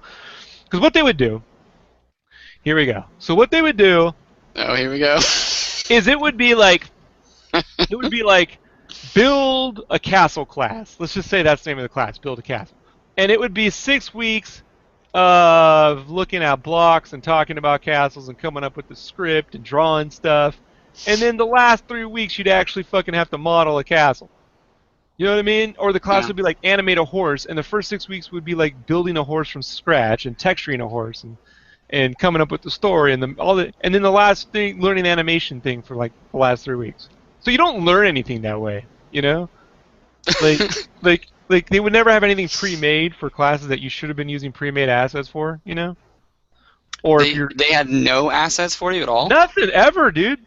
No textures? No, you had to go on and get your own shit, like and you don't be using Google or you'll get in trouble. Like we'll degrade you. Like they actually we'd have to constantly take trips downtown and photograph the grounds and the trees for sky and like you know what I mean. Like I had to photograph everything and make all my own textures And it would And be like how many it would weeks be do you have to do it would be this? for a lighting class. You're spending all your time doing the same retarded groundwork shit for things that were supposed to be more intricate and detailed. Hmm? Each class was between 8 and 11 weeks, give or take. And so most of your time was spent just fucking around. You know? Wow, dude, when my mentor had me build the rock, paper, scissors script in Python, the first thing I did was go find an example script of rock, paper, scissors that would run on my Yeah, well, rig, that's what a and C then, person would do. You know? yeah, and modified it, and then, So suffice to say, I knew I wasn't going to pass this class, because the system had failed me, and I refused to spend the $800 twice, you know, to retake the class. Like, well, you just retake the class. I'm like, fuck you, that's my money, well, it's a fucking loan. I have to pay that back. I'm not stupid. oh, come on, man. This is Who are you, 2004, right? friend? This is 2004, and I'm like, there has to be something. And no one had come out, but their stuff was way complex. I had bought a few of their DVDs, and it was mostly too complex to know my. And their videos were really low res, so it was better for like the drawing stuff, like Feng Shui. But this site had just launched called Digital Tutors, and they had an intro to Maya. It was like make a pod racer, and it was like you'll build the whole thing from scratch using all the different tools, sub-D surface modeling, lathing, all this shit, NURBS, and then you'll texture it, and then you'll light it, and then you'll animate it. And I'm like, this I'll learn. So I fucking took a week worth of time off work. I had some vacation occurred. I worked at Kinko's, and I just didn't go to class for a week. You know what I mean? Like none of my classes, and just sat in my fucking room and did this twice. I did it twice, and then went back with a fully complete like skill set. You know what I mean? I'm like, these guys, brilliant. Their stuff wasn't like you didn't look at it and go, oh, that's amazing. Like that's like ILM shit. It was realistically achieved stuff. You know what I mean? Like, okay, I can actually do this. I'll actually be able to build this shit. You know, and so they saved my ass. And I actually learned, Wow. how to do shit that way. And I actually knew more than half the people in my class coming back into that fucking place. It was amazing. All the fucking guys who were like all Maya gurus, I'm like, no, actually it's like this, nah, nah, nah, nah. And they're like, huh? I'm like, yeah, you take this. And it's funny. Because it's not like today. There were no resources, you know what I mean? Well, So like yeah, the guys that were 2004. the guys that were really good were just like the suck ups in class, or they weren't doing anything else. They were just doing that. And I was working full time and going to cons and drawing shit, and you know, I was like, I'm not going to go home and work on my all fucking night. So, but I think you should do it just so you have a really good familiarity with every little piece of the program. You know what I mean? Well, yeah, I mean, if I'm going to be working with Maya for 18 months, You got then, to do it, dude. Look, if dude, yeah, Brandon I can can learn I how to can use sit it, there and dick around after work. if Brandon can learn how to use it in a week, yeah, trust me, it works. It's an amazing little like they figured it out. You know what I mean? Does he have the newest version? He's using 2013, which is good enough. You know? Yeah, I'd imagine there's not going to be a whole lot of changes between Hmm. 2013 and 2014. Those are usually little And you learn version how to revisions. customize the shelf space, do mel scripting, all that kind of shit. So, yeah. Yeah, definitely. Okay. What's the name of it again? Digital tutors, Digital Tutor. Okay. intro to Maya.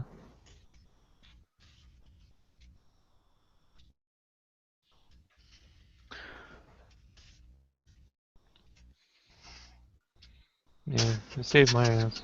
I forgot I'm putting this on the same notepad that I have your quotes on that I'm not going to say. Right. Yeah, it saved me at trouble. Oh, I want that to be just a blurb somewhere, like some little bullet point on the back of something at some point in time. Oh, they hashed you. That, yeah, I know. I'm kind of laughing about that to myself. Yeah. Oh god, no, there's the yeah. I've got that and the two quotes. Oh, save that. Okay.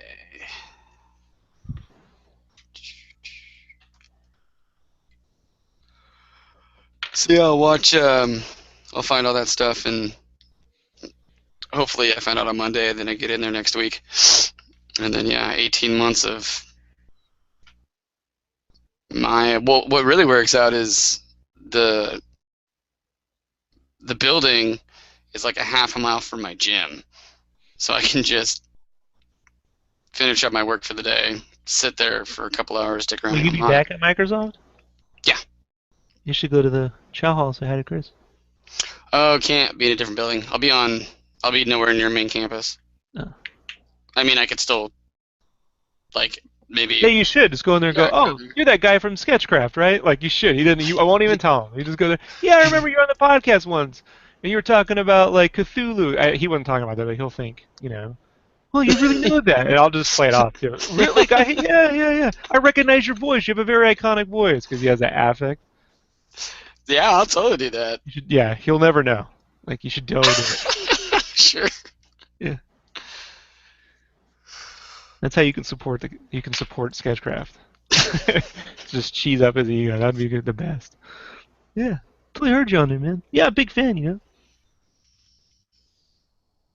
should be on there more often. You don't really do it. You're a filmmaker. Oh yeah, that's cool. All right.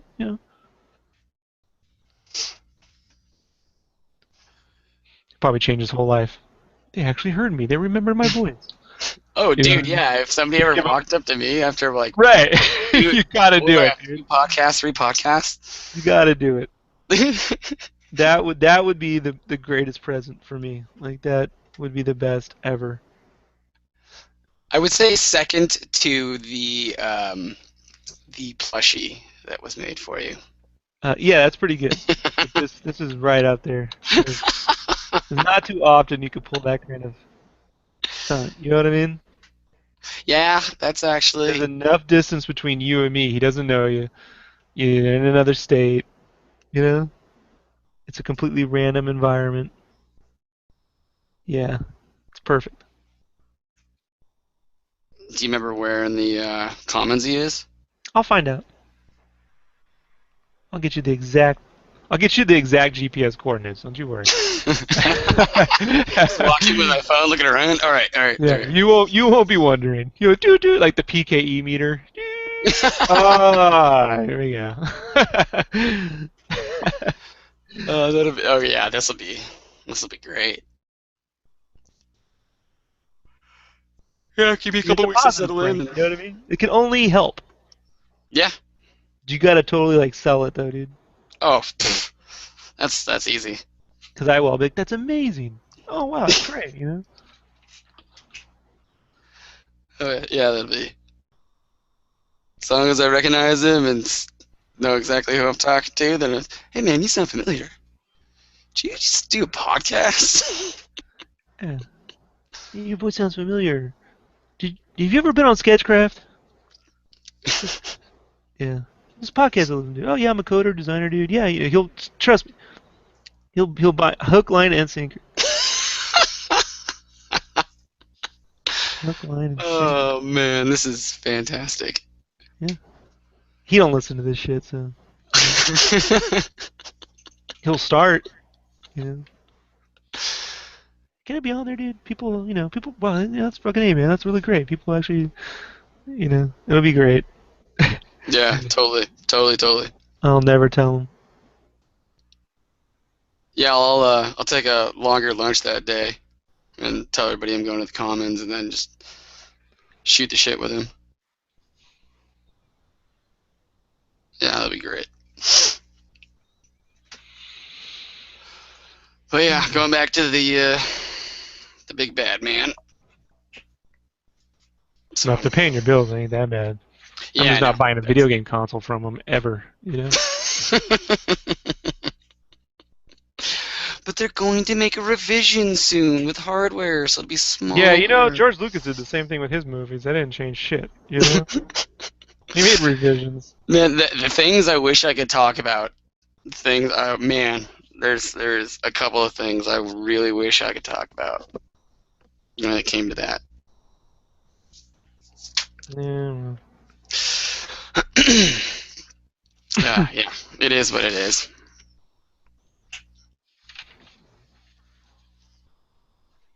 Some of these lines printed way more. lightly than they should have.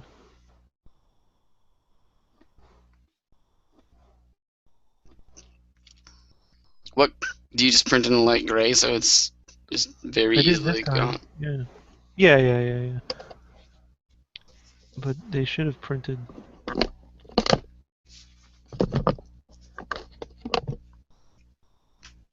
a little darker.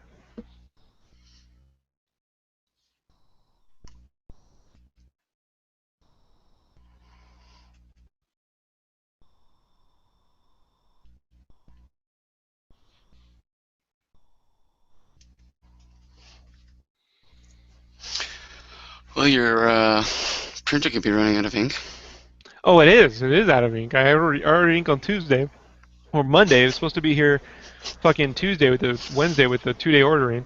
Tuesday night, it's like, oh, your card's declined. I'm like, that's impossible, dude. Like, I got a lot of money saved up. And so fucking I go and look, and I used an old card that was fucking been dead for 2 years. It was just in my Amazon account, you know? For Oh, some reason, yeah, I it noticed that. defaulted to an older card. I had no clue why. And so I'm like, ah, son of a fucking bitch. So it just shipped like yesterday. So I won't even be here like till tomorrow. So, but I there was just still did enough red ink to print stuff out. I just did a bead order and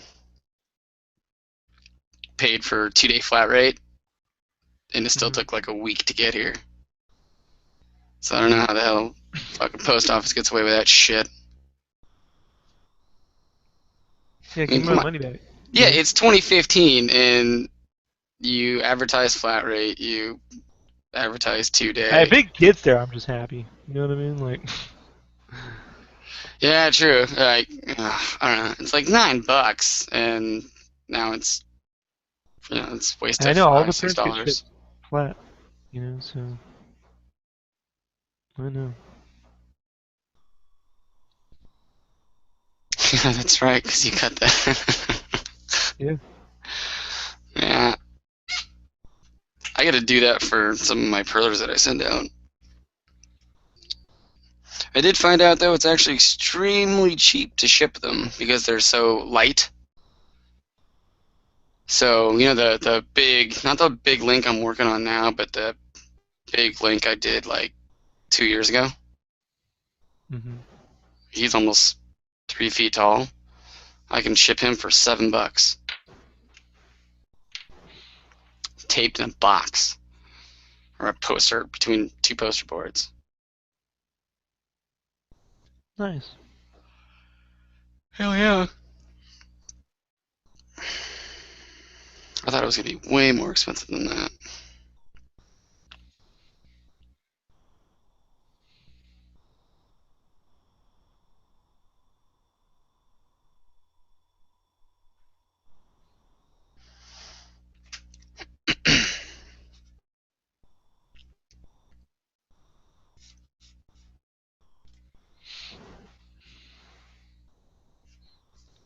Used to kill my knuckles doing this shit with pencil. Oh, the big long strokes. Yeah, just trying to get everything perfectly clean. Like when I drew monstroids and shit with pencil, just like all the details and just stressing my fucking. All I needed was this. Yeah, Fucking A. You can't eat comics with multi-liners. That's what they tell you. Fuck you guys. You can't eat Spawn with the multi-liner, but you can eat a comic with the multi-liner. Yeah.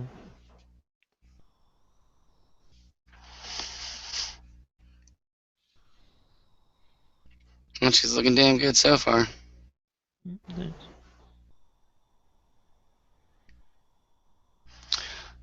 And now that, are you still on that 003? Yeah. That's all I've used. Oh, okay. So now knowing that she's all in that 003, I absolutely agree with the printing of the face. I couldn't even. I used to pride myself on my 005 work, and that just, ugh. No, I do all the faces. I print all the faces. Like that's just Yeah. verbatim. The bigger faces I don't care because I actually render most of them in pencil, except the cheeks, you know.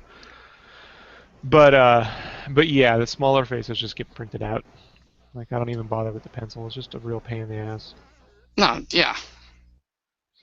At least make it, yeah, nice and And clean. I've been doing that since I figured that out like when I was doing like the Zeldas and shit like that. I fucked his face up something fierce. I was like, whatever. That last Zelda one, Yeah, I or mean it Link came one, out I should. alright, but I wanted, a certain thing and it didn't really come through. And so I just said, when it came to like when I started doing the commissions again, I was like, I'm just gonna make certain every face, even like the darkness. I set it up digitally and still printed it out, and the face was there's just the basic face part was printed. I was like, I just want it to be perfect. The faces I don't want to fuck up. Everything else is negotiable, Yeah, but right. can't fuck the faces up. Like, No, faces are a pain in the ass, and I want, especially when you're inking. yeah, I want it just to work. And there's just no room for wiggle room there. You know what I mean? Yeah. There's nothing there really. It's like, well, that just needs to work. You know. So the only thing I do is sometimes I go over the edge. You know, that's about it.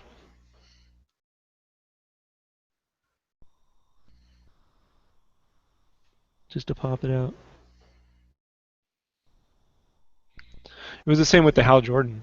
you know, like that's digital too. The face. You know. The only thing that sucks is you can't do it with saucies because the inks will bleed. So Oh, that's huh. why I decided with saucies they're just gonna stay half busts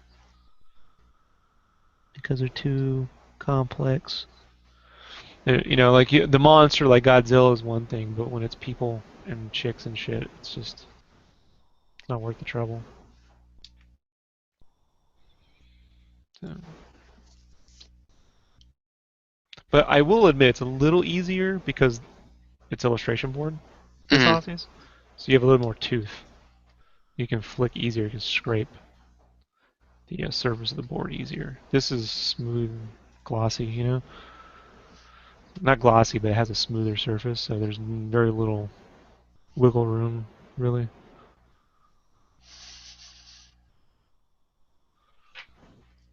Isn't You that draw just that. the B marker paper? Yeah.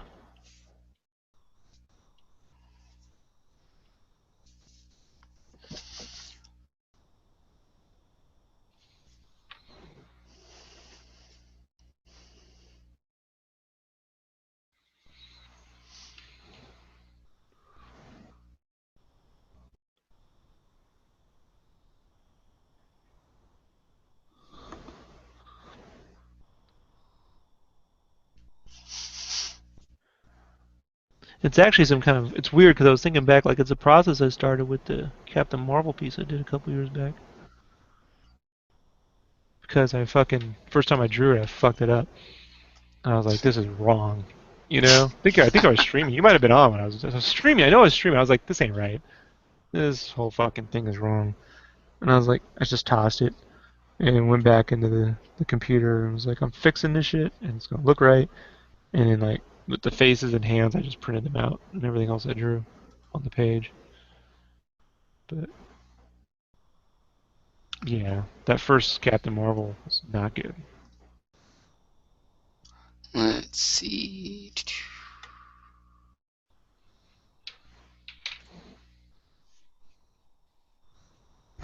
And I really should take that layout and do another pass on some of the faces and print it back out and do a full color version of it sometime. Oh, I forgot That'll be about fun. your Assassin's Creed piece. God, Oh, that one that's still looked hanging good. out there, right? Yeah, Dude, that I thing's gotta get still around to that sometime. badass. That I one really think turned out though good. on the next Kickstarter I'll just put it on the board as is. I'm not gonna have time to paint it anytime soon.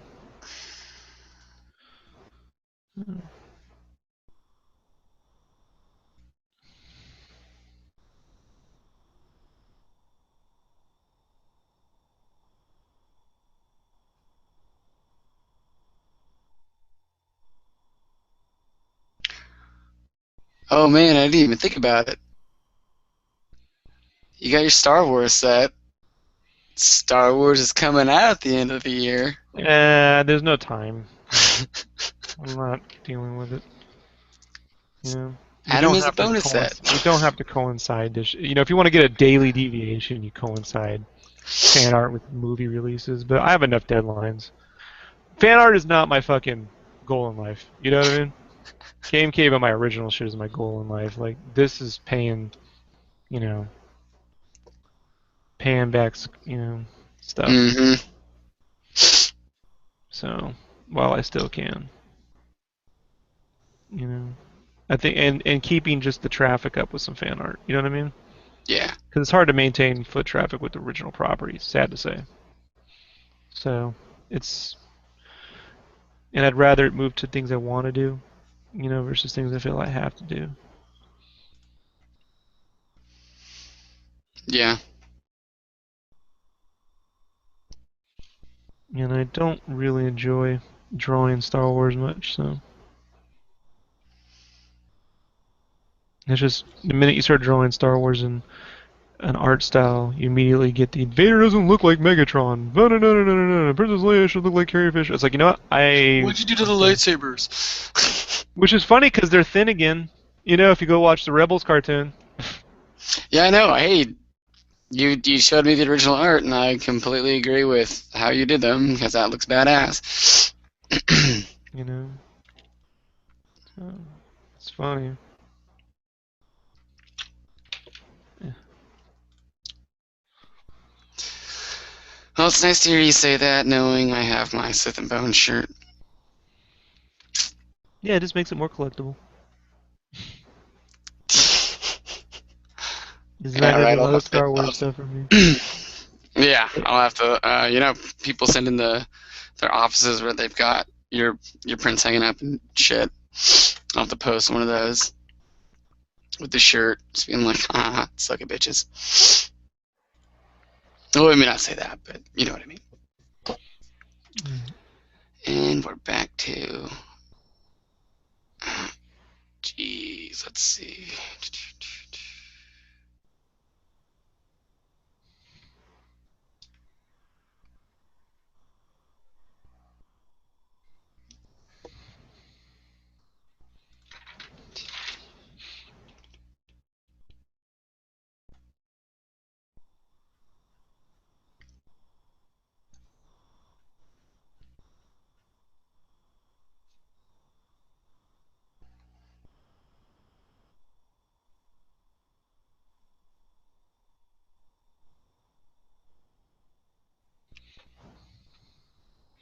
Yeah, if I did another Star Wars set, I would probably do something from scratch and maybe make it far more stylized Yeah. than it is now. I don't think I went far enough, truth be told.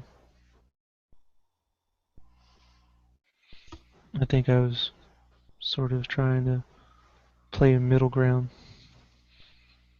and I would go much further.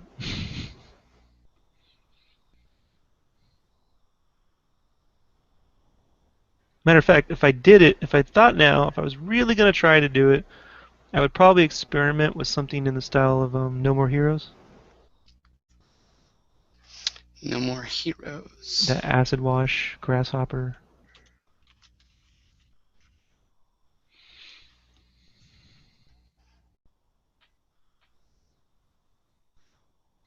with the blacks. Kind of has a madhouse kind of look to it. Oh, nice. I don't know. I Eh, don't know. again, plenty of time. Yeah, I'm Plenty of not time. focused, man.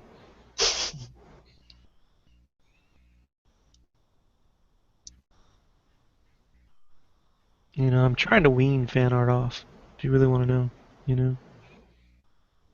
Yeah, I I mean, I don't. Yeah, that's used fine. to cut it out entirely, but that didn't work out. So even if I only did 6 sets a year, I think that would be more than enough. That's 30 drawings, 30 characters. Maybe 2 sets and then like a couple, like maybe two pinups where they're like teen things. Because I couldn't imagine doing a Cyberforce set. I would just do a pinup, you know, or maybe a double page pinup that like fit together, you know. something like that.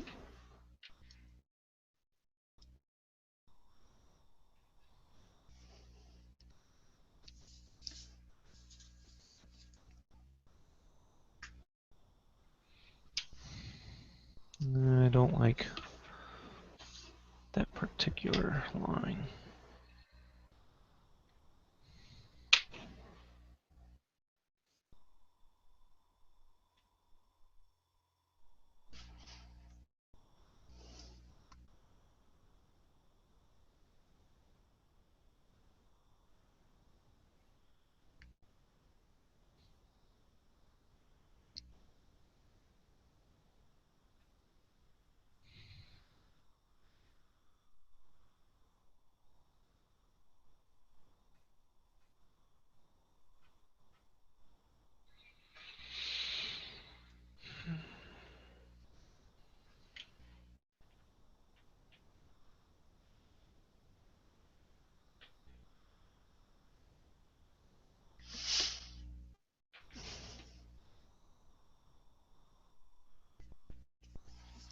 Are you coloring her tonight? Am I coloring her tonight? Depends on what time it is. It's only 9:40. I can see myself getting the flats done tonight. And then coloring her tomorrow. I try to, like, when I go to do color, to have like at least a full night's sleep, so I can just kind of get it done. Otherwise, I'll sit there for a while.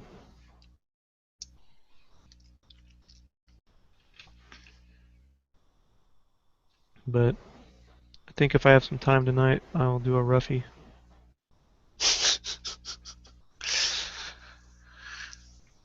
Well, what are our choices for a roughie? Well, I do have more X-Men stuff to still design, so I think I can give the character. I got Rogue, Gambit, and Cyclops, I think, left to do. So Gambit. I thought, yeah, I'll probably have to design them together because I want them to complement. You know, they won't be together on the page. I just mean the layouts, like this way, that way. So. I found a. I'm gonna perler this piece where it's Gambit and Rogue. It's like the old SNES style sprites from I don't know, one of the old X-Men games. But it's him and Rogue sitting at a table playing strip poker, and he's holding up cards. You can see like all spades or something on like that. So I saw that and I was like, fuck doing independent ones. I'm just gonna do a big one like that and frame it. Hell yeah. Well, everybody, can't remember which game it's from, but everybody pulls every Gambit sprite that's been made. Everybody pulls it from the exact same game, so that it's all the same sprites, just the different poses. So, whatever. Figure, make the backing out of playing cards, and then put the piece on top of that. Unless it gets too busy, and then I'd have to figure out something else. But I think it'd be fun.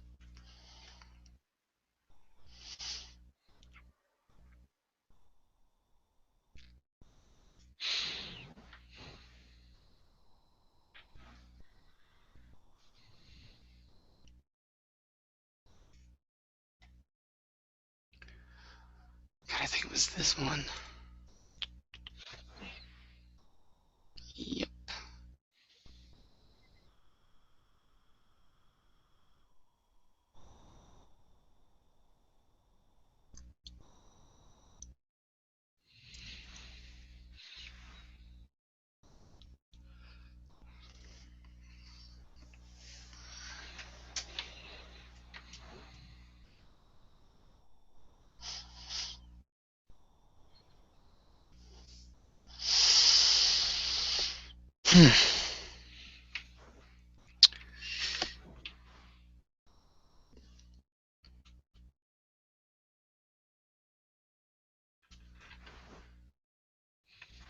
When's E3 this year?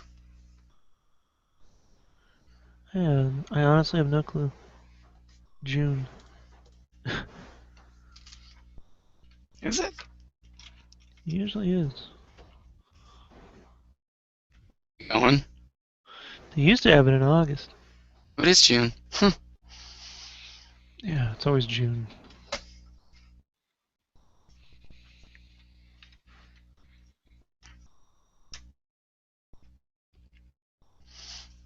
Are you going to any cons anytime soon? I may go to Phoenix Con. When's that? Because Brandon has a table, and I could just meet him Friday night and go, and he could drive and something like that. So that might happen. But I said I don't know. If I don't, then no, there are no cons this year. Is Brandon on DeviantArt? Yeah, but he doesn't update it. Seriously? He's gonna have a table at a con, but he doesn't update his DeviantArt?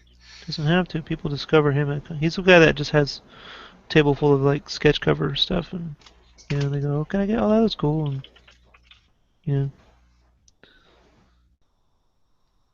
he didn't start getting internet action until he started hanging out and working. Like even now, you know, the stuff that I post with his name on it, he gets more play now off that. And it's funny. Every now and then, someone hits him up at a con and goes, they look at his stuff and go, you remind me of SketchCraft. No, this has actually happened. Like, not just once. Like, it is funny. He's like, yeah, I'm, like on the cast. I'm the other guy. I'm like, other guy. God damn it, Brandon. Yeah, it's funny. What's his name on DeviantArt? I don't know. Brandon James, something or other.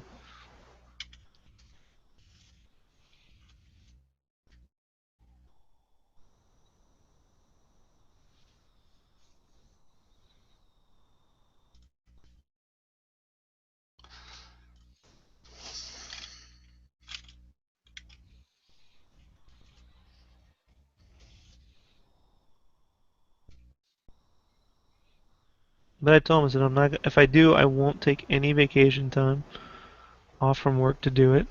You know, and I'm not gonna fucking kill myself. To get the whole fuck. I'm just not. If I make money, then I'll hook you up for a spot. Otherwise, thanks for the spot. Like I'm not spending my cash on it. Yeah. And I've helped him so many times. He's like, yeah, dude, that's cool. And I'm like, I appreciate it, but we'll see. I don't know. I get sick when I go to cons. It's a lot of work.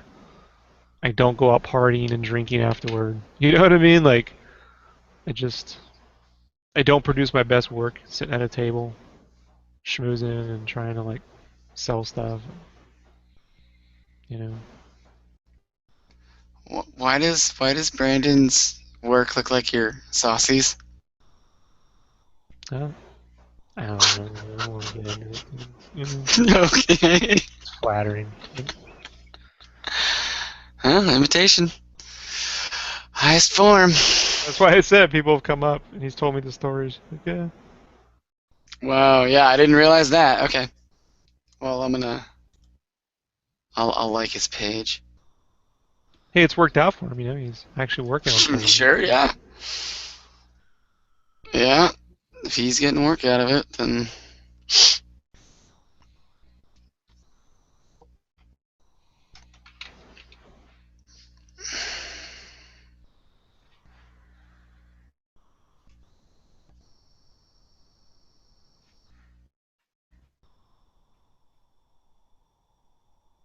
Hey, did I ever show you that the X-Men intro from Japan for the '90s animated series?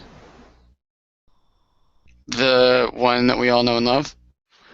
The Japanese animated their own intro to that series. The animation for the cartoon's the same. Same shitty fucking Saban. Doodle-doo-doo-doo-doo. But the intro is awesome. The intro is like the ultimate Jim Lee Capcom like X-Men. It's like the cartoon we've always wanted and never Mhm. got. Japanese X-Men intro. Let's see if I can just grab a link. I'm already halfway there on my phone. That way you don't hear me typing.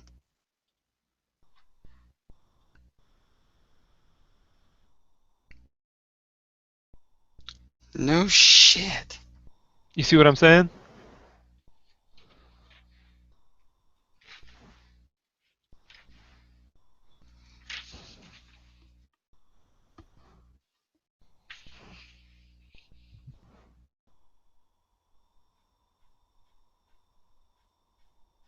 What?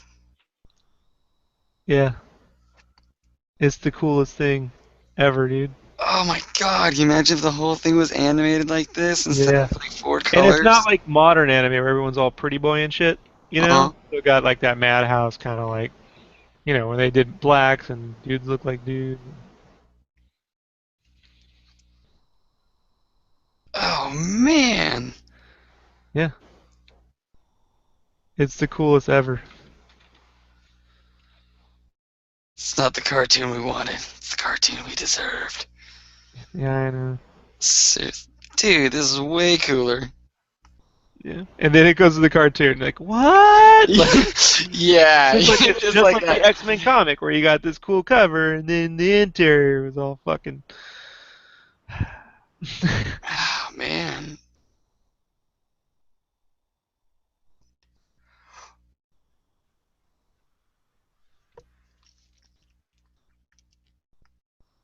Yeah, that was like almost every cartoon back in the 80s. It would just have that legit ass intro, and then you get the cartoon, you're like, wait, I've been had. Well, that was my whole pitch for Monster Raids, that I wanted the art to look like the intro to Thundercats, not so much the actual cartoon. Yeah, the intro to the Thundercats is pretty sick. Yeah. I have all of that. I should rewatch it.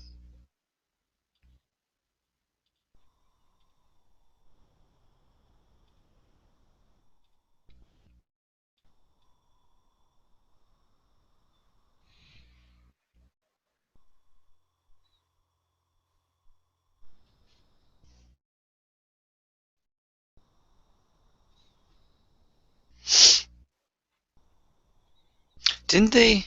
They redid Thundercats. Yeah, there was something a couple years back, and I didn't watch. I didn't give a shit. Yeah, I I don't watched really some care of for it. that stuff. Like to me, it was all about like toys and my own adventures and shit. Like, I didn't really care. Yeah, GoBots. yeah, whatever. I was really into like Big Trouble in Little China and the Nightmare on Elm Street stuff at the time. You know, yeah, Yeah. So were you disappointed when they remade Freddy? I refuse. I mean, I like hate. I like the guy. The Yeah, it's actor. What's his Rorschach, face? dude. Yeah, but I don't care for Platinum Dunes. Plus, no one can really beat Freddy except for Robert Englund. You know, we said that about. I've heard that many times. I don't know about all that. What I know is that the execution and the concept was entirely flawed. You know, and I just think going back and seeing Freddy Krueger is a bad idea. I mean, you can't make him a hero. He's a pedophile. So I don't know what the fucking point is. Like I think the way to deal with it, you know, would have been to either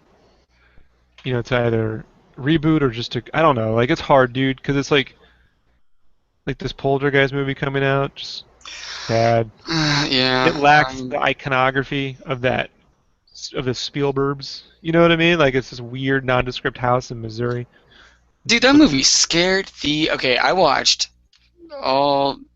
I loved Freddy and Jason and everything. I loved horror movies. Poltergeist scared the fuck out of me when I was a kid. And it's not even that scary of a movie. no, but it also like inspires you in some weird ways. Like the music is just right. The technology's low enough. It's like Ghostbusters. The technology's low enough that you know like if you could deal with like a Freddy story set in the 30s, you can just scale back the technology. You know what I Hmm. mean? Like, Yeah. and you can just remove. Here's the thing: watching modern people get murdered by Freddy just wouldn't seem fun to me. You know what I mean? Like, there's just something about today that, eh, like, And it's also like they ignored Wes Craven's New Nightmare, which is one of my favorite Freddy movies. yeah, which is almost like a proto Scream. You know what I mean? Like, Yeah, but there's I don't know. I don't know if it It was runs a because fine line between like a catfish documentary and a play on the genre as well as a continuation. You know what I mean? Like you don't know which way it leans, and I like that. It's uncertain in that manner. Like it's different. yeah. And then you get Wes Craven's little dialogue where he's like, Freddy's this evil that's been around forever, and it manifests itself in different ways, and they figured out how to manifest itself in Freddy. So he became more than just this, pedophile that gets into your dreams and kills you and shit. I don't know, because that was the last one that Wes Craven did. So Mm. finally, I thought, I don't know, I thought it was like just a good touch. Just like, here you go, here's a little more to Freddy, what makes him so fucking just evil, as opposed to the first 5 movies. I think it Because would make a much better TV series. And not like the one from the 80s where I was gonna say, remember when they made I know, that? and like the antique shop Friday the 13th nonsense, where they bought the license for the name and it had nothing to do. No, I'm talking about like a Mad Men kind of, you know what I mean? Like, Mm. or True Detective would be great, like the mini anthology, but with, the Freddy thing. It'd be Yeah. cool to show it. It'd be cool to show it from the perspective of like the 80s for like the first, say like 6 episodes, Mm. and then the 90s, and then now, like people dealing with Freddy throughout 30 years of, you know what I mean? Oh yeah, because then you could totally. He's Like trying it's to get something they into can't some deal girl's with. dream, and she's sitting dicking around on her phone or something like that, and he's like, "Hey, bitch." See, I don't know, like if you see the problem is he wasn't like that in the first movie. That a lot of No, he that was just was, like fucking shit up in the first and I movie. would go back to that. I don't the camp, here's these wacky dreams where he's a roach and it's kind of a big goof. I wouldn't stick with. Well, have you seen that like 2.5 hour, 3 hour long documentary on the Nightmare on Elm Street movies? Yeah, a while Because ago. the what's his face, the dude who made New Line Cinema, that was like, "Well, make it." They made the first one and it was a hit, and they're like, "Oh shit, we got to make a second one now." Dude, the second one fucked me up when I was a kid. Cause like we saw it on pay-per-view, and I was like, "What Oh, the fuck is this movie? Where's Freddy?" Like I couldn't figure it out. Like when is he? And then he kind of appears, but I couldn't tell if it was really Freddy because he was like in black mostly. And he was all shadow and shit. And then it was like really weird. The guy was doing this. There's this dance this guy does. I guess they said now it's a metaphor for coming out the closet, that film, but I don't know. I just remember being awfully not Friday the 13th-ish, you know? hmm. I mean, sorry, Nightmare on Elm Street-ish. I remember Lost Boys being a far superior film, and then Dream Master finally came out. Hell yeah, dude, Kiefer. Can't fuck around with Kiefer in the '80s. I met him. He's actually very nice. Sure, you're not his agent. You know what I mean? Like, you don't have to work True. with him. But that's cool. He's cool to you. Well, I lived in North Bend when they were filming that movie where he loses his wife. So he was Give just me back walking my around. son! Oh, no, that's wrong.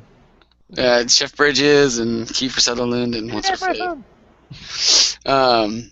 Yeah, he was just walking around. And my mom was like, "Hey, look, it's Kiefer Sutherland." And I was like, "Oh shit," because I don't know, I was like 11, so I just ran up. I was like, "Hey, you're Kiefer Sutherland," and he just smiled. I was like, "Hey, what's going on?" So that was pretty legit. That's Yeah, cool. Lost Boys is badass. Which one was? So I'm assuming you had no interest in Freddy versus Jason then? Oh, I went and saw it, but Okay, cool. I mean, it wasn't great. It wasn't. It was what it was, right? Dude, It's it's far better than exactly what it Aliens was versus Predator. supposed to be. It's Yeah. far better than Aliens versus Predator, right? So Oh, that's fucking. Why does everyone hate on that movie so I didn't much? think it was. It. I put it in the same league as like Dream Master. You know what I mean? Hmm. So, but everyone thinks Dream Master is the greatest, but It's like X-Men for Friday the 13th. You know what I mean? Like I get it. You know, Goyer wrote it, right? So you know what I mean? That's that comic booky. We're gonna form a team and we're gonna fight them, and then we're all gonna get our asses kicked. You know, like Aliens too. We're gonna go in there. Oh, we're dying. We're dying. You know, like so. But it was a fun movie. You know, all things considered. That's right. Number 2 was Freddy's Revenge.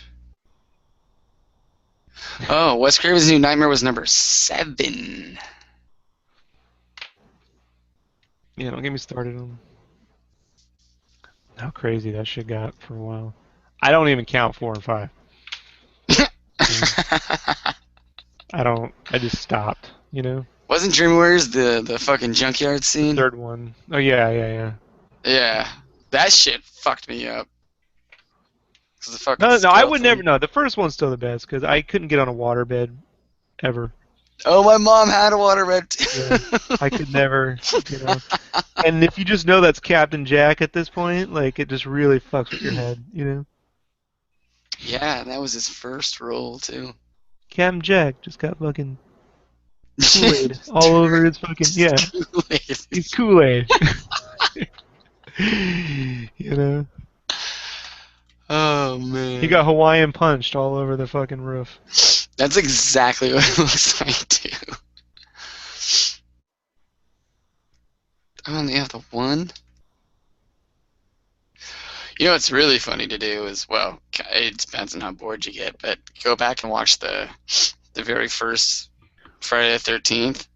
Yeah, that isn't a Jason movie though. That's something No, else. that's a guy in a pair of Dickies.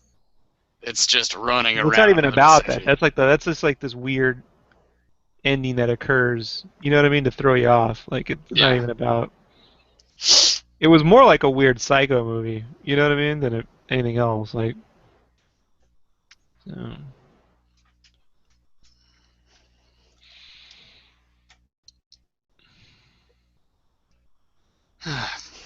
80s horror flicks. Good times. Goddamn hand did not print. I'm running out of ink in the black. Should have been here. I have to look at my older print. How did that go?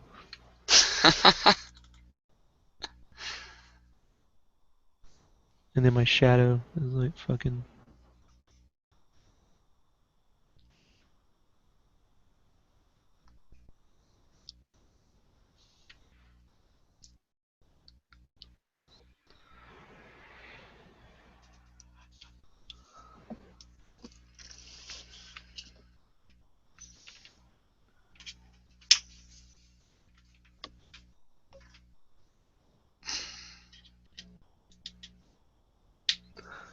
I think Freddy vs. Jason's a better film than any of the Resident Evil movies. So you know, there's that.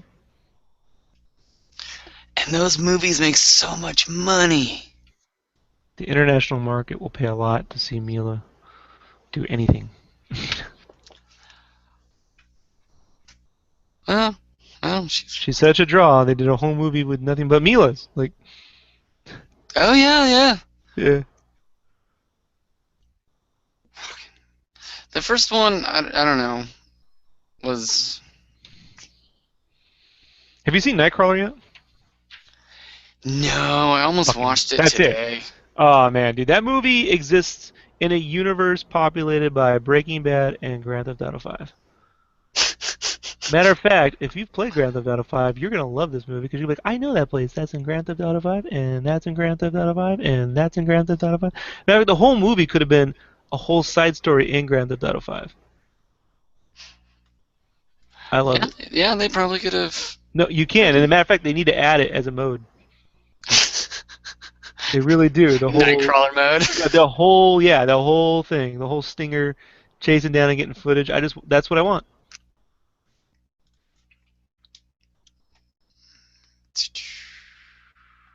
I put it.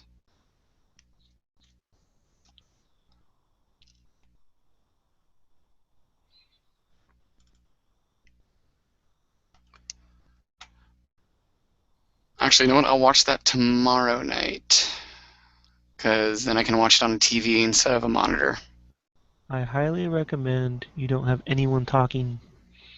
It's a movie that depends on its soundtrack and the ambiance and the subtle. It's like Drive, in a way. Hmm. Not like that movie, but you know what I mean. Like it Yeah. really depends on the atmosphere. If you have a bunch of friends over and you're all shooting the shit, it's not. Well, the other movie's okay. I don't, It's like no, it's not.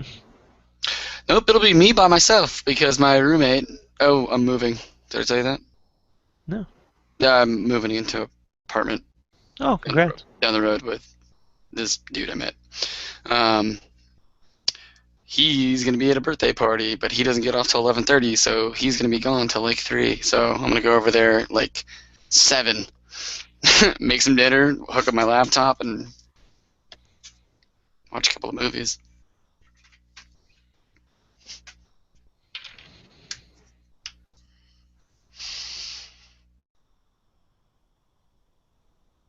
I think I'm gonna do a whole video where we just go through my old art when I was 18 in high school and shit. Because I always had to do that, and I think a video would be the best. I'll just lay it down. Here's some shit I used to draw. Are you gonna have that one where you're like, "This is how badass I thought I was 10 years ago. Yeah. Yeah. This is what I did today." Yeah. We should make That'd be that fun. video. I was cleaning out one of my hard drives today, and I found a bunch of my artwork from 10 years ago. And yeah, boy, it's amazing how badass you used to think you were. I didn't think I was badass 10 years ago. Well, I thought I was bad. I was like, I always the knew I shit I never was had it pulling off, I because was like, oh yeah, man, this is mm, great. I've been going to con since '92. I mean, I knew the difference between what I did and what they were doing. Mm. I never was like, for the longest time, all I ever said was I'm not good enough. Even all through college. Like, what do you mean you're not good enough? No, not really. Have You you know, seen some of the shit out there? no, I'm really not. And I wasn't. Like not even for the free work. Like when this guy I met, Scott Cohen, was drawing the turtles for Mirage Studios. He just wanted me to do like a 4-page backup story for free, and they're like, "No, he's not good enough." You know what I mean? Like, and the artwork was terribly stupid in those books. That's how not good I was. Peter Laird gave me the, you know what I mean? Like, he's like, Peter Laird hates me or hated my art. Now he would. I would know how to deal with it, but and he had every right to. And that was when I was drawing crazy proportions and doing all sorts of that weird shit. Hmm. And it's like, look, dude. When people tell me you should do that, man, I like that. I'm like, yeah, you like that because I was drawing stupid. Like I know your guys' tricks.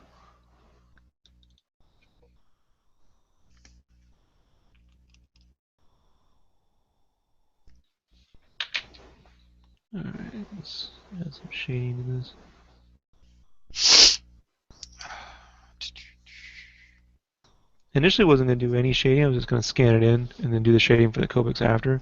Yeah. But I found that when I do the painted, it's like a cell shading, but it's more painterly. Hmm. Like that Omega Red. When I do that, it looks better when you have a little with that pencil texture underneath. You know what I mean? Like it gives it, I don't know, it gives it something not so digital. You know?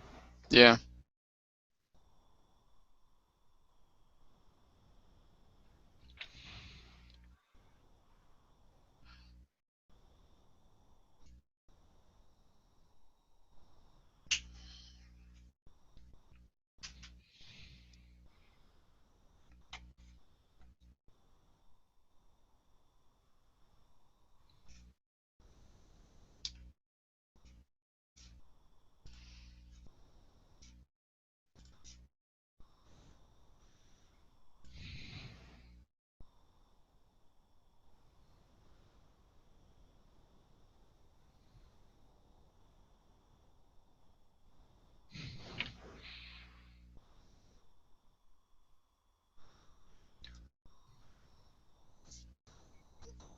Is there anything you waiting for this year to come out?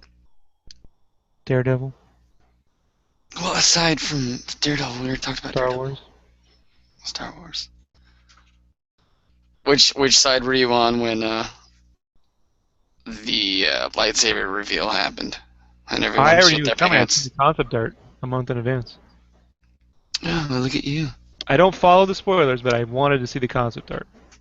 because I was like, I'm not gonna get excited for this if the fucking concept art is following, because I'll know, you know what I mean? Like if they're producing Star Wars or they're producing something more like the newer movies, you know. And the concept art was like, it was like the first time I'd seen Star Wars in a long time, you know. Hmm. It had the right look, it had the right junkyard, space used universe feel. And then it had that sword. And I remember looking at it going, well, that's going to divide the internet in two. Like, you know, and I remember, and my friend at work, Aaron, he's been on the cast before. He's the one who commissioned the Buffy. Hmm. He was looking at it, he's like, you think this is real? I'm like, oh, it's real. He's like, why? I'm like, because nobody would arrive at this on the internet. They would do something that looks like something they'd seen before. You know what I mean? Like, it was so Yeah, they wanted to primal. do something different. I was like, it's so primal looking, dude. I bet you it's like it invokes, you know, obviously more of the night stuff, but I bet you it's like people trying to like make something that doesn't exist, or I don't know, dude. It just looked. It has that thing where at first you're like, I don't know what to think about that, you know, and then you're like, actually, you know, the more I think about it, the more I like it, kind of shit, you know. I'm just glad they did something different. Yeah, and it wasn't because I really hated the lightsabers in the more than anything, I hated the lightsabers in the prequels because they all look like plastic containers. They don't look like, you know, bolts and gears and bits. You know what I mean? Like Hmm. they just look like molded toys, dude. Yeah, yeah, they actually, yeah. Yeah, I never understood that. I'm like, if they're still using these weapons that are older and shit, then they're still gonna cling to those older. Why would they look all brand new still? You know what I mean? Like, I don't know, man. Well, So, plus the Jedi have to build them themselves, so it's not like they're gonna be looking like super fucking badass. right. You don't inherently, I mean, I don't know, can you use the Force to inherently? Yeah, they're not all jewelers and shit, man. You know what I Yeah, mean? They're not working at you're Steven, you're you know, you're putting Steven shit Singer. together. Yeah.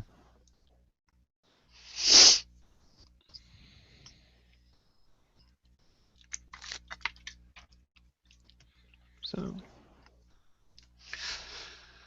Well, I'm waiting for Avengers because I'm an Avengers whore. oh man. Hey, look, I'm sure it's gonna be fun, but That's all having I'm worried worked on about. this shit like every fucking day, dude, for like a year now, it's like, just get it over with, please. Like, I'm more interested in the Spidey stuff for me, you know? Oh, when they introduce him finally Yeah. back in. That excites me.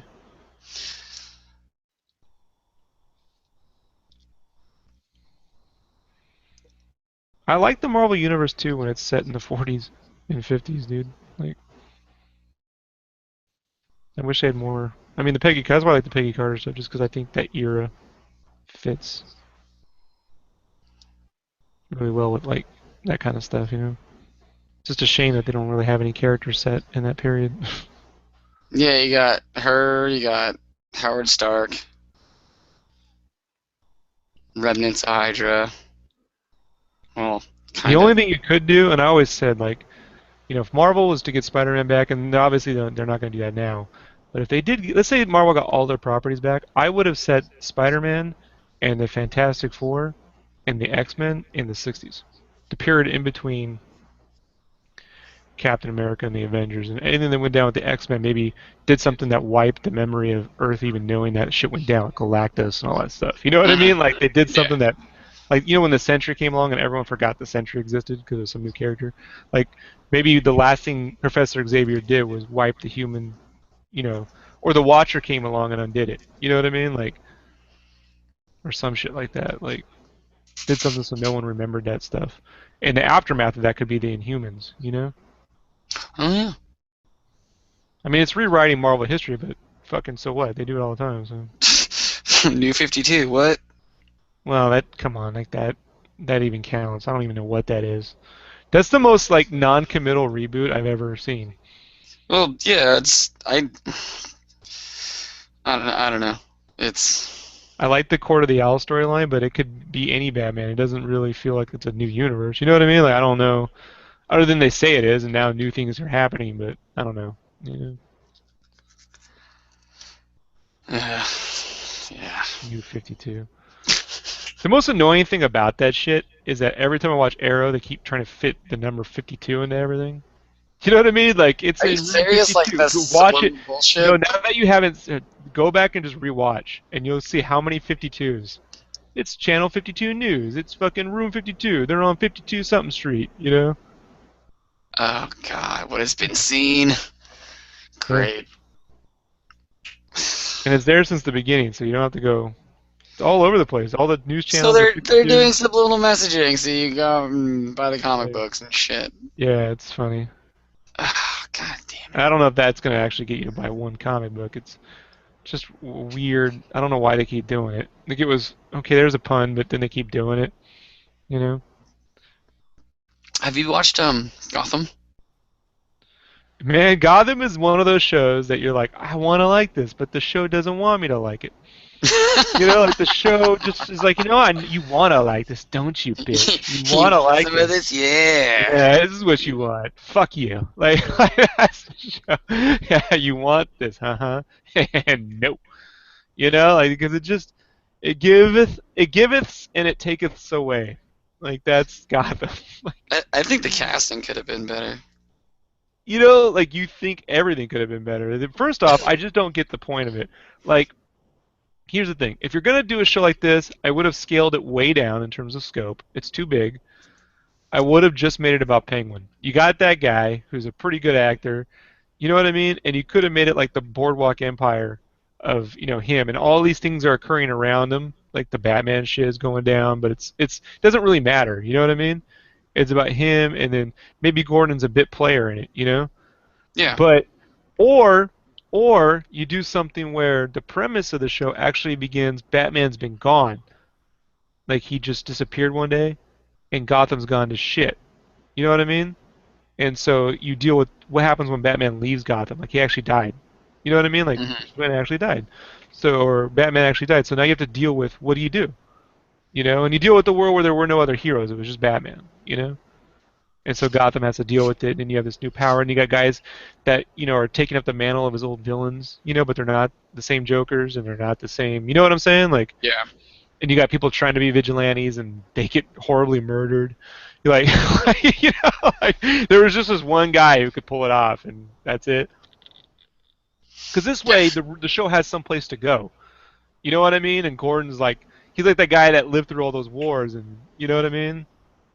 And he's the Yeah, I one don't know where remaining. they're gonna really take it because you have literally everybody right now. Well, now they made the universe incredibly small, by making everyone kind of linked up.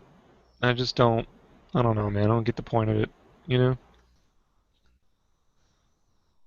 So I actually stopped watching it um, for the purposes of whatever we do moving forward on the channel. I might finish watching it so I can complain. Hey, there you go. Get you to sit down and watch Gotham and then Rob raging about it the next day. Something like that. God, the last episode I think I watched was like the one after Penguin died, after Gordon shot him, All right. and they were catching the balloon killer or some bullshit like that. Yeah. You're not missing much, dude. I just don't see where they're trying to go with it.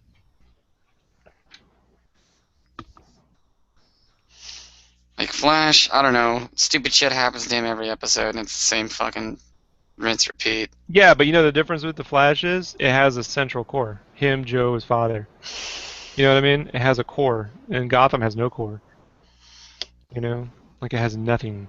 The only problem I have with the shows like Arrow and The Flash is they're spending too much time trying to do the who did what to who shit versus the effects of living this lifestyle, the effects of having his powers. You know what I mean? The consequences of these sorts, or not even just but the daily bits. Like there's one scene in the Daredevil movie I thought was really really good that people don't even talk about, but it was that scene where he comes back the first night and he goes to his apartment and he has this water chamber where Yeah. he has to sleep in a water coffin. You know what I mean? I'm like, that's fucked up, dude. He's got to sleep. It's the only place he can get some peace and quiet is to sleep in this water Oh coffin. yeah, because basically it's a fucking deprivation tank. Yeah, it's a deprivation, and I'm like, just the effects of that sort of stuff. You know what I mean? I think are way more interesting than you know who pissed off Ra's al Ghul this week. You know what I mean? Like that I don't care about as much as I care about like showing him make his. Then there's stuff like on Arrow. You don't see him making stuff, anymore. You don't see him. It's becoming all about like who did what to who, like a soap opera, right? And it needs to like scale down a little bit, you know. On the Flash, I want to see him sitting in a diner, and he just looks over at a guy drinking a cup of coffee, and it's just super fucking slow motion. And maybe show it 2 or 3 times, but don't take up too much time just to get it established, and then show him just get fucking frustrated and leave. Because he's so fast, like that's one thing that I remember was he's so fast. When people do normal things, it's at a super slow rate, and it fucking drives him crazy. Yeah, you don't really get time to figure out what's it actually like. You just figure, well, he has the power, he can do cool things, but it's like, why don't you really just deal with the fact that, that, and then what happens when he can't do something? Okay, you're really fast, but that doesn't mean shit, for like, I don't know, dude. Like, he Yeah, needs a little bit more strife. Like his day job goes a little too well. You know what I mean? That kind of thing. So now it's just about this murder mystery stuff, and it's like, well, I get that, but you know. But part of it, dude, is because they make 22 episodes of this shit a season, and so oh, so they just gotta pump out they content. drag out. Yeah, they drag yeah. out this shit. And it's like, dude, if you just cut the fucking episode length down to a trim 8 to 13 episodes, like Better Call Saul is fucking 10 episodes. That fucking show is awesome. How many episodes are they in now? They're up to like episode 6 this week. Damn, really? Wow. And it goes by fast, dude. Whereas Gotham won't fucking end. Like, you please end, mother, end. Go, fucking stop. Like, I beg you, just stop. Bad show, bad show. Like.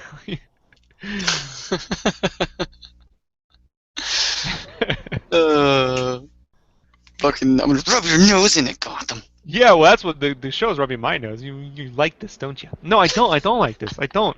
Well, huh? You come back. Come on, there's only 13 more episodes. Can't help it. You can't. You got time. Yeah. And every once in a while, we're gonna put in a baby Bruce Wayne. The least interesting part of the show.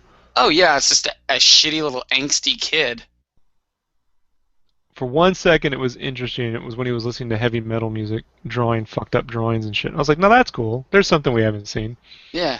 The not so positive effects of losing your parents at a young age, being murdered right in front of your fucking eyes. Yeah, don't be all fucking. But then off and doing they got the weirdest take on fucking Alfred. I'm like, does the guy just hit the kid all the fucking time? Like, you know what I mean? It's like Frank Miller's Alfred. Not the goddamn Alfred. You know what I mean? Motherfucker. I just imagine. And Alfred lets him beat this kid senseless, dude. Takes him right to the kid's house and let him fucking. It happens, dude. Takes him right to this house and lets Bruce Wayne beat this kid up. It's the best, dude. It's like, alright. That's interesting. I always like the Michael Caine Alfred. Well, there's different versions of him, and I think like the idea that that Alfred might have been someone who maybe he didn't have Alfred, and then like Alfred was someone that maybe the kid was left to him as in the estate, or you know what I mean, like left to him guardianship, and this guy had to come from England to take care of him, and he's like, I knew your father in the war, he took care of me, and I took care of him, and and now I have to take care of you, and you know what I mean, like. Yeah, who says it's got to be a badass relationship? But it doesn't really feel like that at this point, Tim Burton Alfred is pretty cool too. For what? I don't know. I mean, Michael Goff's a good actor, but there wasn't much there, I mean, he let Vicky in the fucking Batcave. Let's not. You know what I mean? It was such a controversial issue. They talked about it in the sequel. The only remaining snippet or nod to the first film actually happened in the sequel was who let Vicky Vale in the Batcave. I turn around. Oh, look, Vicky, there she is. Favorite part of that movie. Sweet Alfred. Was he in fucking? Who's the? Never mind, I don't even want to talk about that goddamn movie. I was watching Everything Wrong with, what is it, Batman Returns? The one with Alicia Silver. The really bad one. So that's Batman and Robin. Batman and Robin, yeah. Where he gives his granddaughter high heels and a nipple suit. Yeah, and she comes from England, but Unca has no Alfred. accent. Unca Alfred. Yeah. Unca. You gotta watch it. You can hear it. Dude, Unca. I think Unca I got Alfred. through part of it. Yeah. It's that fucking Batman credit card and George Clooney. Ugh. Bro, like I've told this story 100 times, but you'll hear it because I don't think you've heard this. I've told this on the podcast many times, but so in 1996 I was at Comic Con, right? And I was taking every year I would always take new people to Comic Con who never experienced it, and so I was there with this girlfriend I had at the time and some of her friends. So we're walking around and I see this guy walk by and he has this red pin, and I look and it was like the Nightwing symbol mixed with the bat symbol. I was like, that's fucking awesome. Where'd you get that pin? And he's like, oh, it's they're giving them out. They're gonna have this screening of like the new Batman stuff. I'm like, that's fucking cool, dude. Like, because Batman Forever wasn't like it wasn't as good as like the first movie, but it was, in my opinion, at the time, I felt it was in ways better than Batman Returns and in ways not as good. Like, it was better in that it felt like it was a comic book universe, Mhm. whereas and it felt like Batman was actually part of the story versus Batman Returns where Batman's I don't know who Max Shrek is and I don't fucking care. So like, like um and Robin was in it, which I actually liked him at the time, even though he was old. I was like, hey, I can dig this, whatever. So anyhow, but I hated the score, and some of the cornier jokes, but whatever. So I figured they'll learn from their mistakes, dude. So I'm like, I mean, the pin looked awesome. I'm like, that's great. So I went to this screen, this panel, which at the time you could get into panels. It's not like today.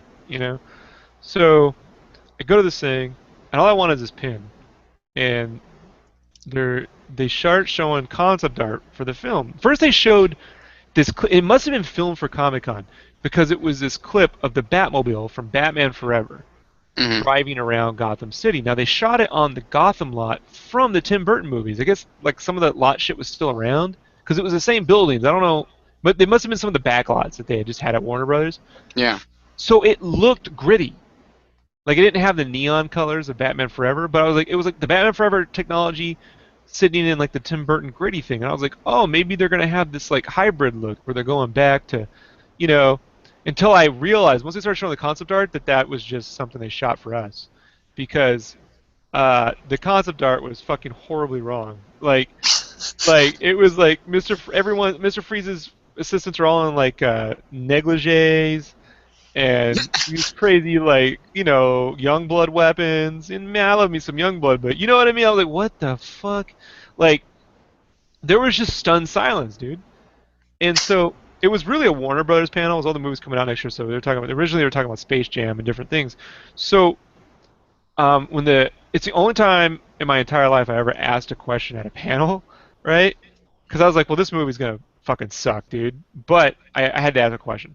So they get to the Q&A part, and I'm like, uh, I throw my hand up every time. Finally, they let me ask because I guess I was a kid. I was lucky, and I said, "Will Danny Elfman at least be coming back for the score this time?" Because I figured at least if this fucking movie sucks, Danny Elfman comes back, we can fucking. Because they had to know that score sucked, right? I mean, right? They had to know. I mean, I know they had to know. So like, very naive, right? So first he goes, "Yeah," and then everyone, dude, there was actual like the first clap in an hour. Yeah, people were like, "Oh, at least we get that." You know what I mean? I was like, I was like, yes. I actually went like, yes. Like, and then he goes, "Wait, hold on," and he covers the mic, and they're talking, and he goes, "Oh no, he's scoring Space Jam." And then Oh. it's gonna be the same. It'll be Elliot. I was like, ah, like it was just like defeat, dude. Total defeat. Yeah, I fucked that line up. I'll fix it in the post. But yeah, and I just walked out of there, and I was like, a fucking movie, dude. It's gonna suck. So, I mean, you could just tell, dude. Like, and so it wasn't good. So, anyways, fast forward next summer, the Star Wars movies are re-released. It was one every month, right? It was Mhm. like March, April, and May, right? So May comes along. We went to go see Return of the Jedi at this movie theater. As we're walking out of the Return of the Jedi uh, special edition, someone goes, "Hey, you want to go to a free screening?" And my buddy goes, "Fuck no." And I'm like, "Well, hold on." Right? I go, "What movie?" And they said it's going to be a screening of Batman and Robin, the new Batman movie come out. And my friend's like, "Fuck no," because he was at that thing. And I'm like, "Whoa, hold on. Will we get to rate it?" He's like, "Yeah, it's you get to rate." I'm like, "Yeah, sign me up." Like, because it was one of those ones test screens where you get to give ratings. Where he's like, we're gonna go. I'm like, "Oh, we're going." Like I gotta be there when an audience experience absolute defeat. You know what I mean? Like defeat at a movie theater. You just want to. Some men want to watch the world burn. Yeah, I am that guy that wants to watch the world burn, right? Like I took that. There's that thing you can do on Facebook where you get like a D&D rating, and I get chaotic good every time. Like no matter how honestly I rate it, you know what I mean? Like I'm inherently good, but I'm totally cool with just blowing everything up if that's what needs to happen. Like Jesus. right, which is why I don't get into law enforcement. Like, and I'm not in the army anymore. So, anyhow, I can't wait to see people just be crushed, and then we get to also like at least give our point of view on. We'll get to score it, and I'll get to fucking. So anyway, so a month goes by. We go down. It was in Horton Plaza, which is near the convention center, and there's a huge line. I got there 3 hours early, so I was able to get in because it's they overbook these things, right? Yeah, so they can make sure they fill up. So we get there like 3 hours early, and no. We get in, and we're sitting there, and the crowd is fucking amped because these are normal people, right? Just made Batman movie. And normal people, like you don't remember, like if you weren't there, like and you were, but a lot of people are listening. If you weren't there, people really liked Batman Forever. It was one of the bigger movies that year. Like the average movie-going audience loved it. End of story. So anyhow, people were really looking forward to this. And so they go, yeah, they did the whole thing. They go, Batman, starring George Clooney, and everyone's like, oh, yeah. The credit now, they're like, let some of the special effects isn't done, and it's not. It was actually 30 minutes longer than the movie that stands now. Wow. So it rolls up, and the credits were the Batman Forever credits, initially because those weren't done. That shit, and everyone's like, yeah. By the time the ice sequence was halfway over, when they just get to the rocket ship to go up in the air, people were walking out. Like it went from yeah to and to yes, Commissioner Gordon, I will go get like there was just this, and I was like, yes, dude, you were fucking lard ass from Stand By Me, just sitting back watching it, right? Because I knew it was coming. My buddy's like just looking at him like this, like Cartman, give me your tears. It tastes so nice. It's one of the happiest moments of my life. Like maniacally laughing, and I stood up cheering at the end. Oh God, of course you did. Greatest bomb ever. I was the biggest dick you've ever. Like I was just like, bravo. Like Christian Bale. Yeah, bravo. And I was writing all over the cards. Can I finish that for you? Yeah, I'll write it for you. No, I got you. Yeah, you don't want to write it? Yeah. And there was the suits out there. I'm like, you guys are gonna get killed. Wait, this is gonna kill the franchise. Negative dollars it will make. Oh my God. Like the opposite of money. Like I remember doing a U-turn. Like here's when the money and this way. Like. Oh God! I have never heard that story. Yeah. Okay. I remember coming out the theater and there was this giant block, right? This movie stand. It was just a metal block, and all it said was Titanic. And my friend's like, the boat? And I'm like, James Cameron's making a Titanic movie? I didn't even know. And because I thought you were all about the Cam, man. But it was hard to find out what people were. There was no movie news sites. Dude. This is before Ain't It Cool News, dude. Like Ain't It Cool News started in '97, like with Star Wars, prequel shit. So this is before. The only thing we had was a site. I won't say I helped launch, but I helped support in every way I possibly. It was the anti-Schumacher website. It was like this anti-Joel Schumacher website. Like, keep Joel Schumacher away from Batman. In 1996, if you go back to the Wayback Machine, see if you can find it. It's amazing because I was always there. But I didn't know he was making a Titanic movie, you know? And at the time, and I didn't find out until like a month or two later. That's when they started coming in to buy balsa wood and shit from Playco. But it was coming out that year, Mhm. because they ran out of vendors and shit, so they needed more stuff. But I remember looking at it, and I'm like, that movie will make more money than this piece of shit. Cause this is, you know what I mean? Like, it was the best, dude. My friend's like, the boat movie. I'm like, it's Jim Cameron. You know what I mean? I fucking like that guy. Like, Abyss, dude, and fucking True Lies was a movie I didn't even know was coming out. And when I saw it, I was like, I love this movie. Dude, Abyss. Yeah, I love the Abyss. Batman and Robin made 107 million. Dude, it opened to $27 million, which is like the lowest for a Batman movie ever. It made the lowest domestic Yeah, of of all any time. Of all of them. of everything. Yeah. Yeah, and they spent like the most money. Well, it was. Oh my God, the budget was 125 million. This is $96, $97 now, dude, so you can just double it. Basically, Yeah. they spent $250 million on it in today's dollars. Oh God, that thing's a piece of shit. Yeah. What the? Wait, give it back. There you go. Wow. Dude, I actually saw when the first Batman, when Tim Burton's movie came out, about a month before it came out, they did this special like re-release for like a weekend. It was a month, probably a couple weeks, but they did this special re-release of the 1969, made for TV movie, really, Batman show. They did a re-release of that where they're all in a submarine and you never find a place to get rid of a bomb. They fucking showed that in the theater just for nostalgia sake. And I got Oh pictures of me yeah, with, yeah, and yeah. I got pictures of me with that Batmobile and the Batcycle. They actually had the actual ones down there. Oh, nice. More people were enthused for that than this. You know what I mean? Like, this was just the biggest.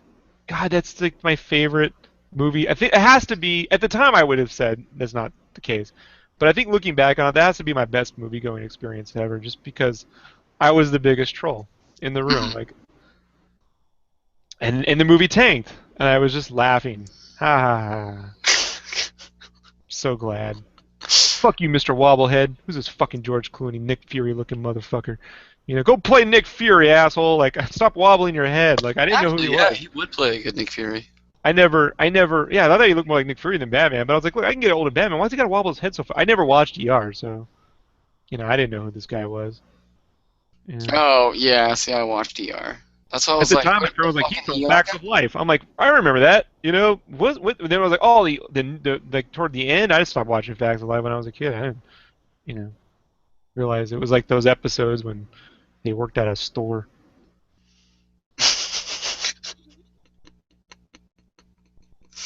You got any more fucking movie troll stories? Well, it's not often you get to see a train wreck coming. It was like I had the time machine. Like I just knew, I knew it was coming, and there was nothing I could do about it. Like, so I'm just watching the show. You know what I mean? Like, it's, all things end. Like, Oh this is God. the end of this for now. Hmm. There haven't been too many colossal failures of that magnitude. Like sometimes you can see it coming, like the Catwoman movie, but I mean, by then, who cares? So Well, yeah, I mean, once you're sticking around the same franchise and you everyone thought this was gonna be good, poop out that. Oh God.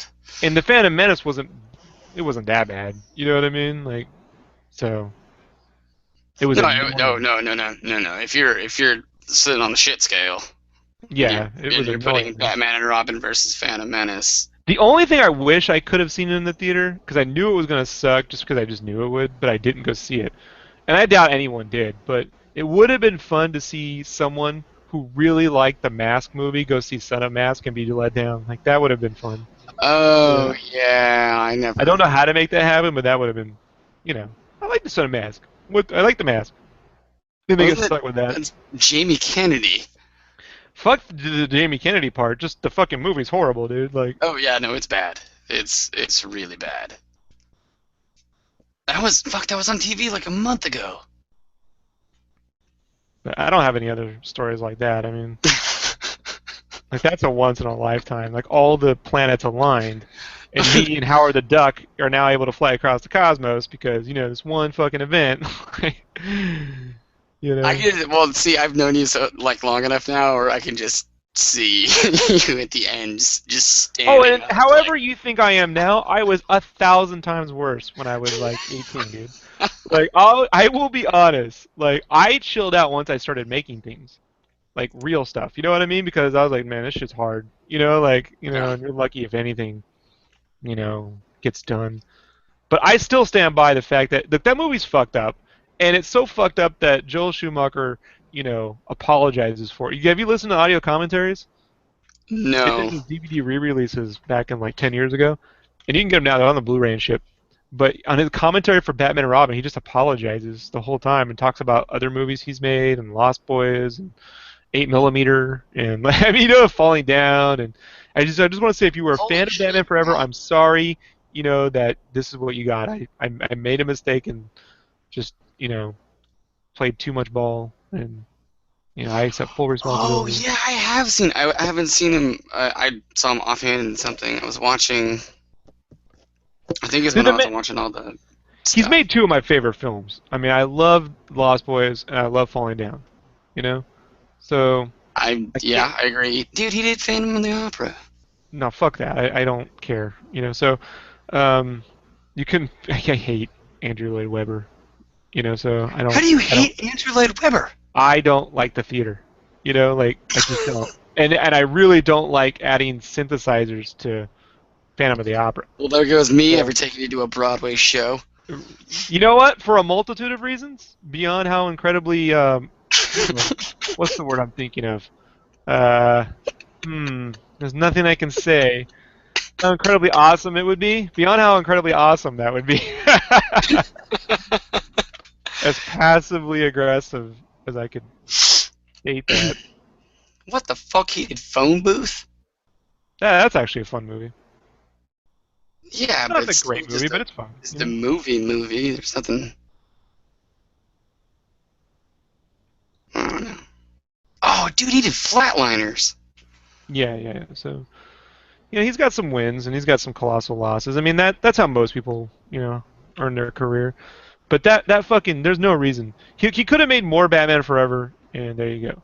Instead, they made a really bad remake of Batman Forever with adaptations of characters that just had no business being there. You know, he should have just made a live action version of the Paul Dini animated series, and that would have been fine. For its time. But because of that failure, we got Batman Begins, and as much as everyone likes to say, well, Blade and X-Men and Spider-Man paved the way. To me, the real like Marvel, the real universe global thing, really started with Batman Begins. Like those movies did well, X-Men and X2, but they were like pocketed, you know? Something Yeah, about a continuing series that all links together. Like you were lucky if some threads continued in Spider-Man 2, but you know what I mean? It wasn't, and X-Men 2 didn't really continue any storylines, just no, they were just starting to pump out right. X-Men because they needed to start pushing up the franchise. Well, are they even considering X-Men Phase 1? Well, no, they're making Apocalypse right now. Well, I Agent know. Well, Apocalypse. yeah, but I mean, like the original, like the one that fucking came out when I was in high school, like X-Men, the first one. Is that because that shit's way back there? Is that even considered Phase 1, or when did they start Phase 1? Technically, it's been rebooted since Days of Future Past. If you Oh look at the yeah, events that's of right. that, it's True. technically reboots. So Want to make more movies? Reboot it. Well, did you at least get laughs when you yelled "fuck" in the theater? no, it was just Everyone's it was looking. everyone was depressed, dude. Like there was no, I was the only one having a good time. My friend was just completely he saw us like I was usually the reserved guy, quiet, reserved dude. Like I would say something and just seem smart because I wouldn't say much. Yeah. But this is like one of the few times the really like This is when like the real wild, the prankster, you know, I'm gonna be the asshole. Here we go. Like the total. He just saw a side of me. I was like, I never knew I had talent like this. Here we go. Like I am prepared to hate on this. I am prepared to be hated, but I didn't have to be hated because people were just sad.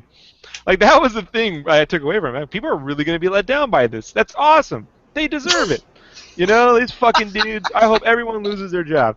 You know, it was like that was the year like I went to Comic Con that year. It was '97. So that year I went to Comic Con and they had that Heroes Reborn poster on Hmm. the wall, and it was like the Captain America, Thor, and I have it on a T-shirt now. And I remember going like I was all for Jim Lee, being a part of a Marvel reboot of somewhere because in my opinion, if you have Jim Lee, you win. That's just how I feel. He's the closest thing to Jack Kirby we got in terms of a guy who could draw anything. Yeah, true. So anyhow, but Rob Liefeld, I was the ultimate Rob Liefeld hater before it was fun. And and for years I've been fucking. I mean, but I was also like a bit of a loser in that end because I still bought his shit. I was just always like the guy just, he makes fun stuff, but he half-asses it. Like it was that love-hate relationship. And so I Nice. remember looking at him like Liefeld. This was the year I decided to fucking just hate on him because like he wasn't even inking the book. The Captain Hmm. America stuff was like just really bad pencils and cross hatching, just half-assed. And I was like, whoever fucking hired that guy, I said this, I was like, whoever hired that fucking guy deserves to be fired. And I can't wait till he loses his fucking job. And right in front of me was Bob Harris, who was the guy who hired like fucking Life. I looked at his Oh. badge, it's Bob Harris, and it was you. Like it was the funniest, dude. It's one of the fucking moments of my life. You, like like, and he was a year later, he was fired. Like, Did he say anything to you? no, what's he gonna say? This is this fucking kid. Who the fuck do you think you are, kid? Oh That my. really happened. That's a true story. So Wow, you know how to knock him out of the park sometimes, man. got real lucky with my time. I just right place, right time, right attitude. Seriously. You know. And it's not like the idea was bad. And they ended up firing Liefeld from, Heroes Reborn, and he got kicked out of Image. And I was like, ha. He Oh, deserves it. image. It'd be really fun to see you do. Um, would be fuck. What's the name? I think I remember it.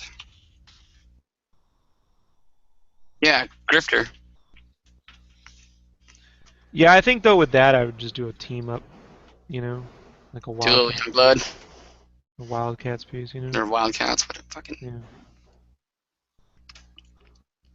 Youngblood Wildcats was the two that was And Cyberforce. Don't forget Cyberforce. okay. Gen 13. It would be fun to see you do a Turok too. Nah, it's never gonna happen. Really? I don't care for Turok. I like No, the no, Nintendo 64 game, but that's about it. no Turok love, huh? Yeah. I think Hunting Dinosaurs is awesome, but then the game delves into like, aliens and shit. I don't give a fuck. Dude, hunting dinosaurs is too cool, dude. You don't need aliens when you got fucking dinosaurs.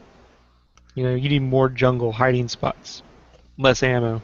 Like I was into the survival first-person shooter idea before that was a notion.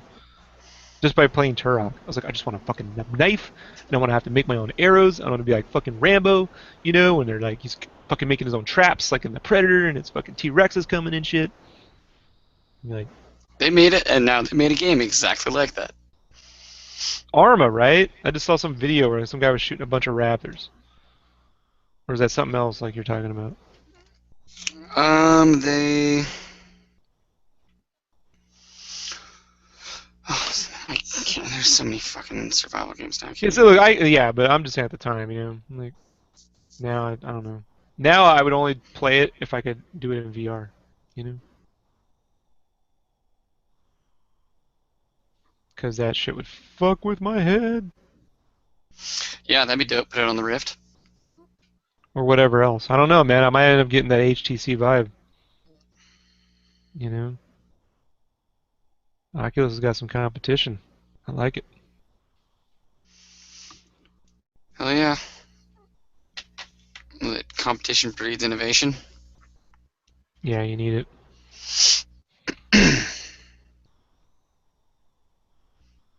You need I mean, you can't have the stutters. I only get the motion sickness when the stutters come in and it's fucking with your refresh rate. It's a real pain in the ass, dude. I still would love to play with the Oculus.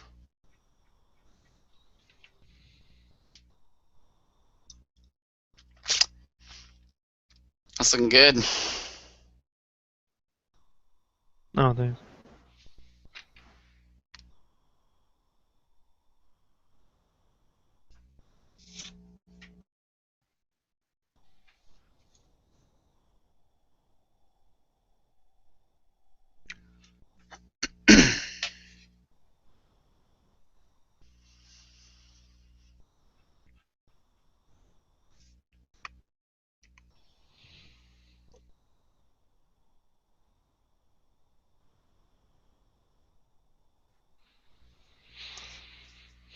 What Told you the next color? console I'm going to buy is going to be a PC just for Oculus, or a Rift or whatever VR is, Oh, just to push it?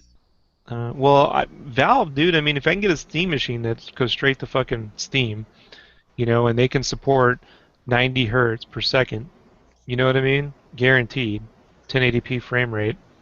You know, it's like that's hard to beat, dude. Like you That'll look know, good at 30 frames a second. you need at least 90 hertz. More than the frames Yeah. per second, you need the refresh rate up high. Well, yeah, but you've still got to match whether it's triple or quadruple or Yeah, whatever. probably gonna be 30 frames per second, dude. I mean, to get 60 Yeah. frames per second at 1080p times two. You know what I mean? Like that's pushing it, unless it looks like Wind Waker. You know? I know, I'm talking GameCube. No, I don't know, man. You should look at some of the new video cards nowadays. I mean, they're pumping out some pretty fucking crazy numbers. Yeah, but they aren't doing it twice. Telling you, dude.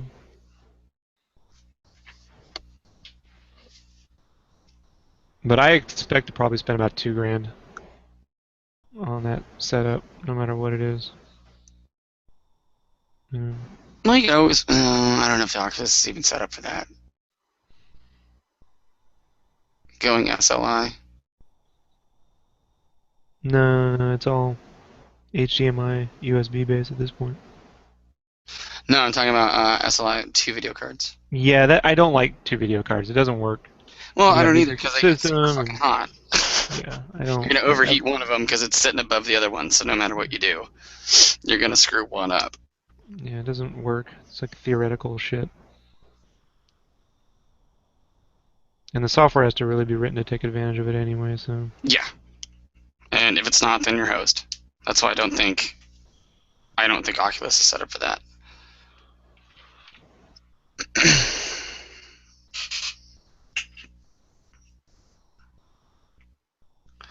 Just do me a favor and get a Samsung 850 Pro TLC SSD hard drive for it, so it will be fast as hell. Well, yeah, I'll have solid state. But get that one specifically because it's the first one that's TLC architecture.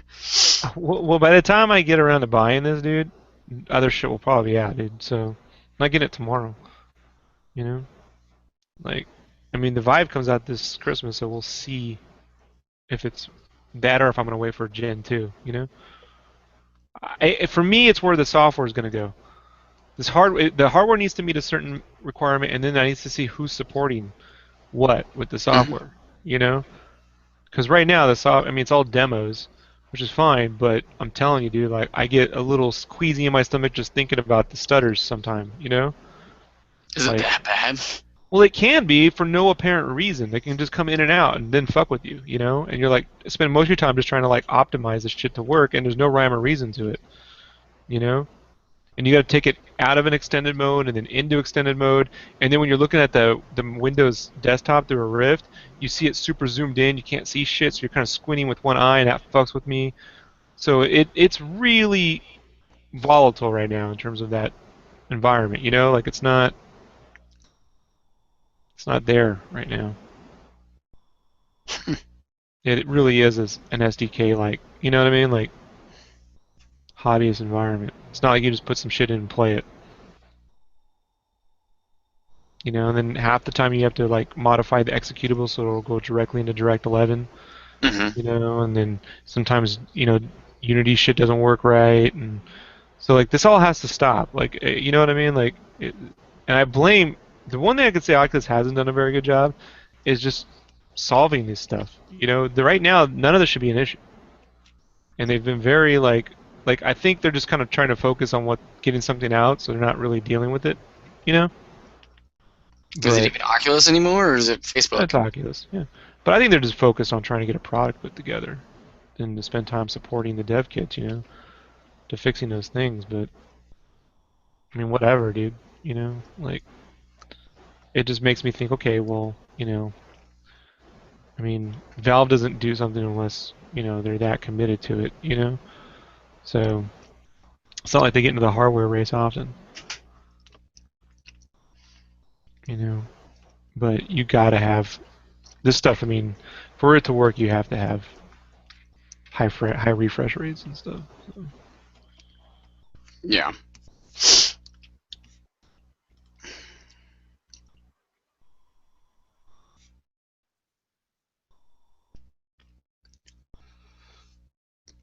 Well, how big are the physical screens for the Oculus?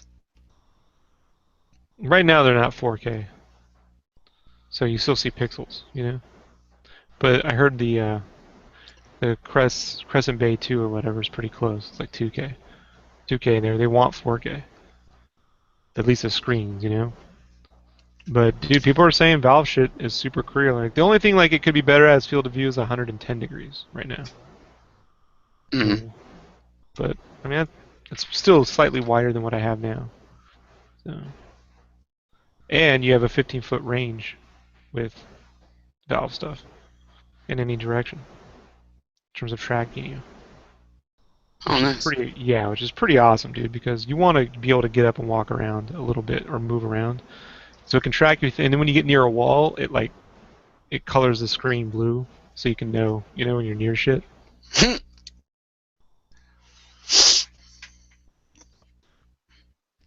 Dude, I still want to fucking figure out a way to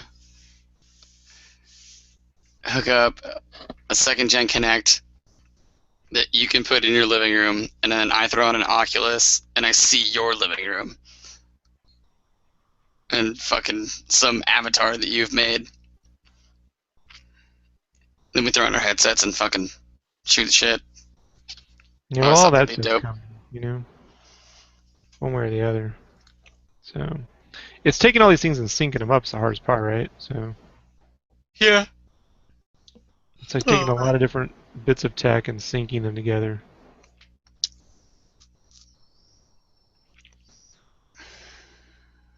Almost done. Just gotta finish some of this. yeah, sorry for yawning in your ear. Yeah.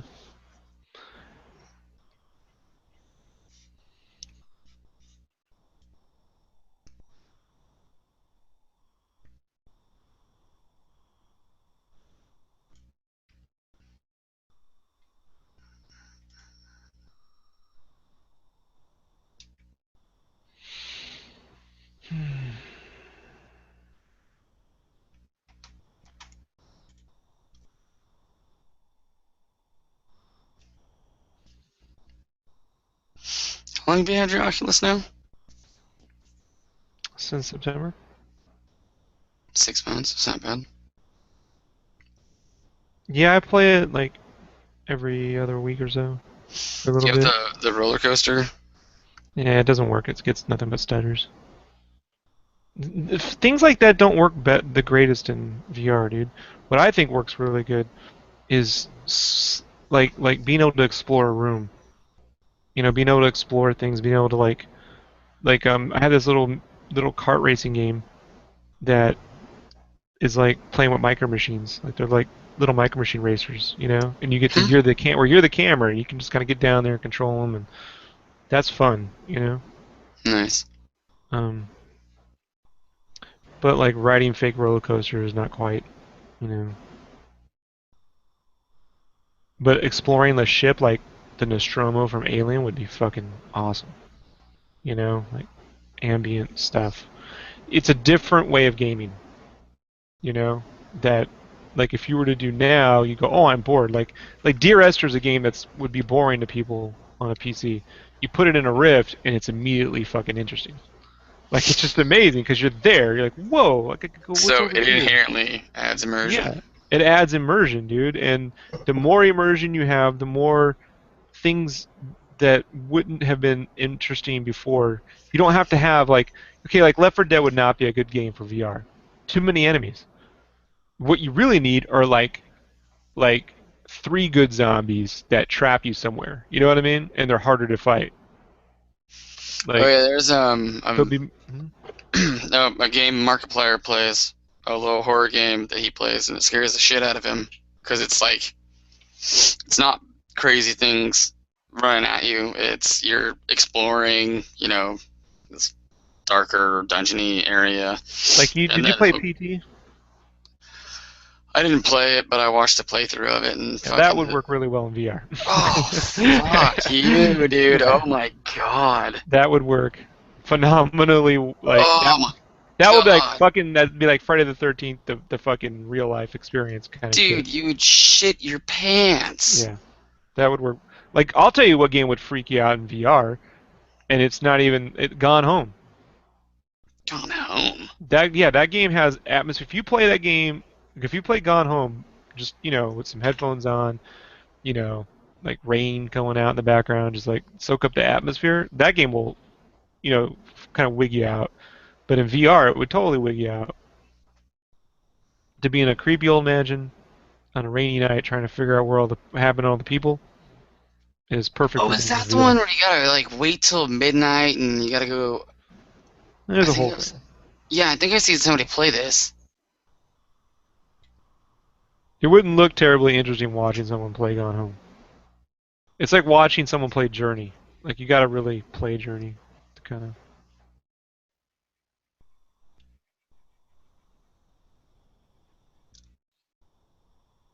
Maybe it wasn't this one, but it's another one like that where you start out in the house and you've gotta. Oh, if your light goes out, you gotta strike a match. No, this isn't that. But that would work well. So different kinds of games. And games where you're a little stationary help too. Like that's why the spaceship games, work really well. Mm-hmm. Mario Kart, I imagine, would work pretty well. There's this game coming out now called VR Cards, but I haven't played it yet. I don't know if it'll. It's supposed to be like a VR version of Mario Kart in a way. I don't know. I've yet to play it. Yeah, you look back and see who's behind you. That'd be pretty fun. Well, it is. Once you realize there's things going on behind you, and you can just turn around and like it changes everything. Like people don't like when I've demoed it for people, they don't even think like that. They just kind of sit there. I'm like, dude, look around, and they're like, whoa, like you don't really get up and move around when you play a game, you know? Mm-hmm. So it's a different experience. Hey, And you need, and with even like the valve system, like since it has a 15-foot radius, you get a lot more of that, than you even do now on the Oculus. So, like I said, VR. And even augmented reality to an extent, if it works. I don't know if Microsoft's HoloLens will do it. I don't believe in anything they do at this point. But I'm open to seeing if that works.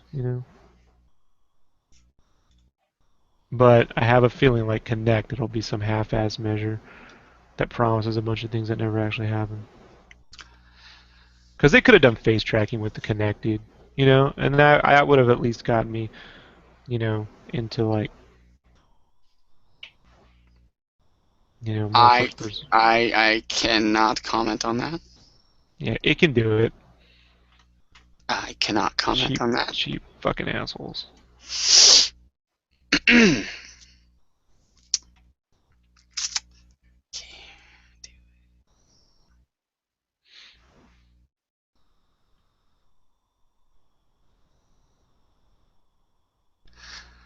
Oh, look, Leonard Nimoy art. What a shock.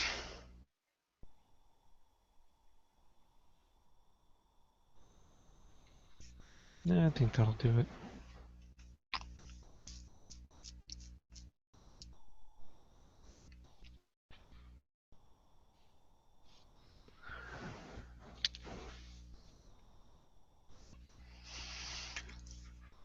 Nice, looks good. Oh, thanks. Excited to see how she'll turn out.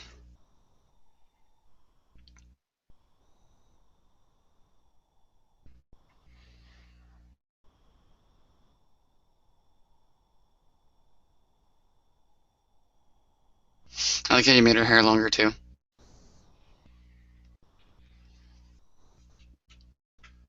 Oh, yeah. That's just because when I designed the layout, it looks with the swooshes, you know? Mm-hmm.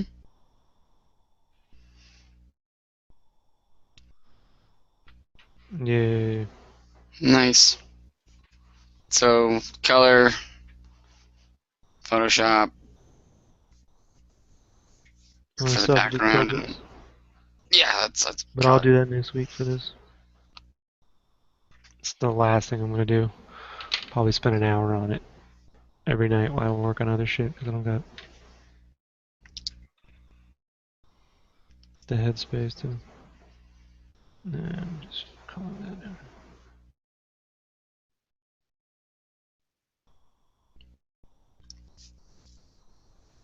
A lot of the shading will go away once I scan it and color it digitally. I just Mm. really like Copics and shit. But it'll add a little bit of pencil texture that I'll paint over because, you know, gives it more than just clean lines. I don't know.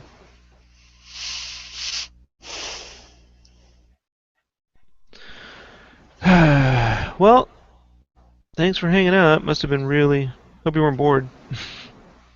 Oh, dude, how many times have I sat and watched you draw fucking Mario for like 6 hours one day. Yeah, this is only what 3 hours or something like that. Uh, Probably. 7:48, 7:40 is when we started. Yeah. Yeah, something like that. 3 or 4 hours, but Yeah. wasn't That, exactly rushing. Probably could have done it in two if I was in a hurry, but I'm trying to make sure the lines are a little smoother. You know, yeah. the Mario shit I drew super fast. It's like draw now. Well, I think you drew and colored it that day too, because Yeah. we were talking for a while. I mean, I'm trying to be responsible with the time, but I'm not trying to rush the art anymore. You know. Hmm. Sweet man. All right, dude. Thanks for hanging out. We will talk soon. Hey, hold on one second, all right? And then that's it, folks. I'll be back to start coloring this. I'll stream the flats tonight. It's only 11, so I can probably do it in an hour. So, all right. Talk later. Bye.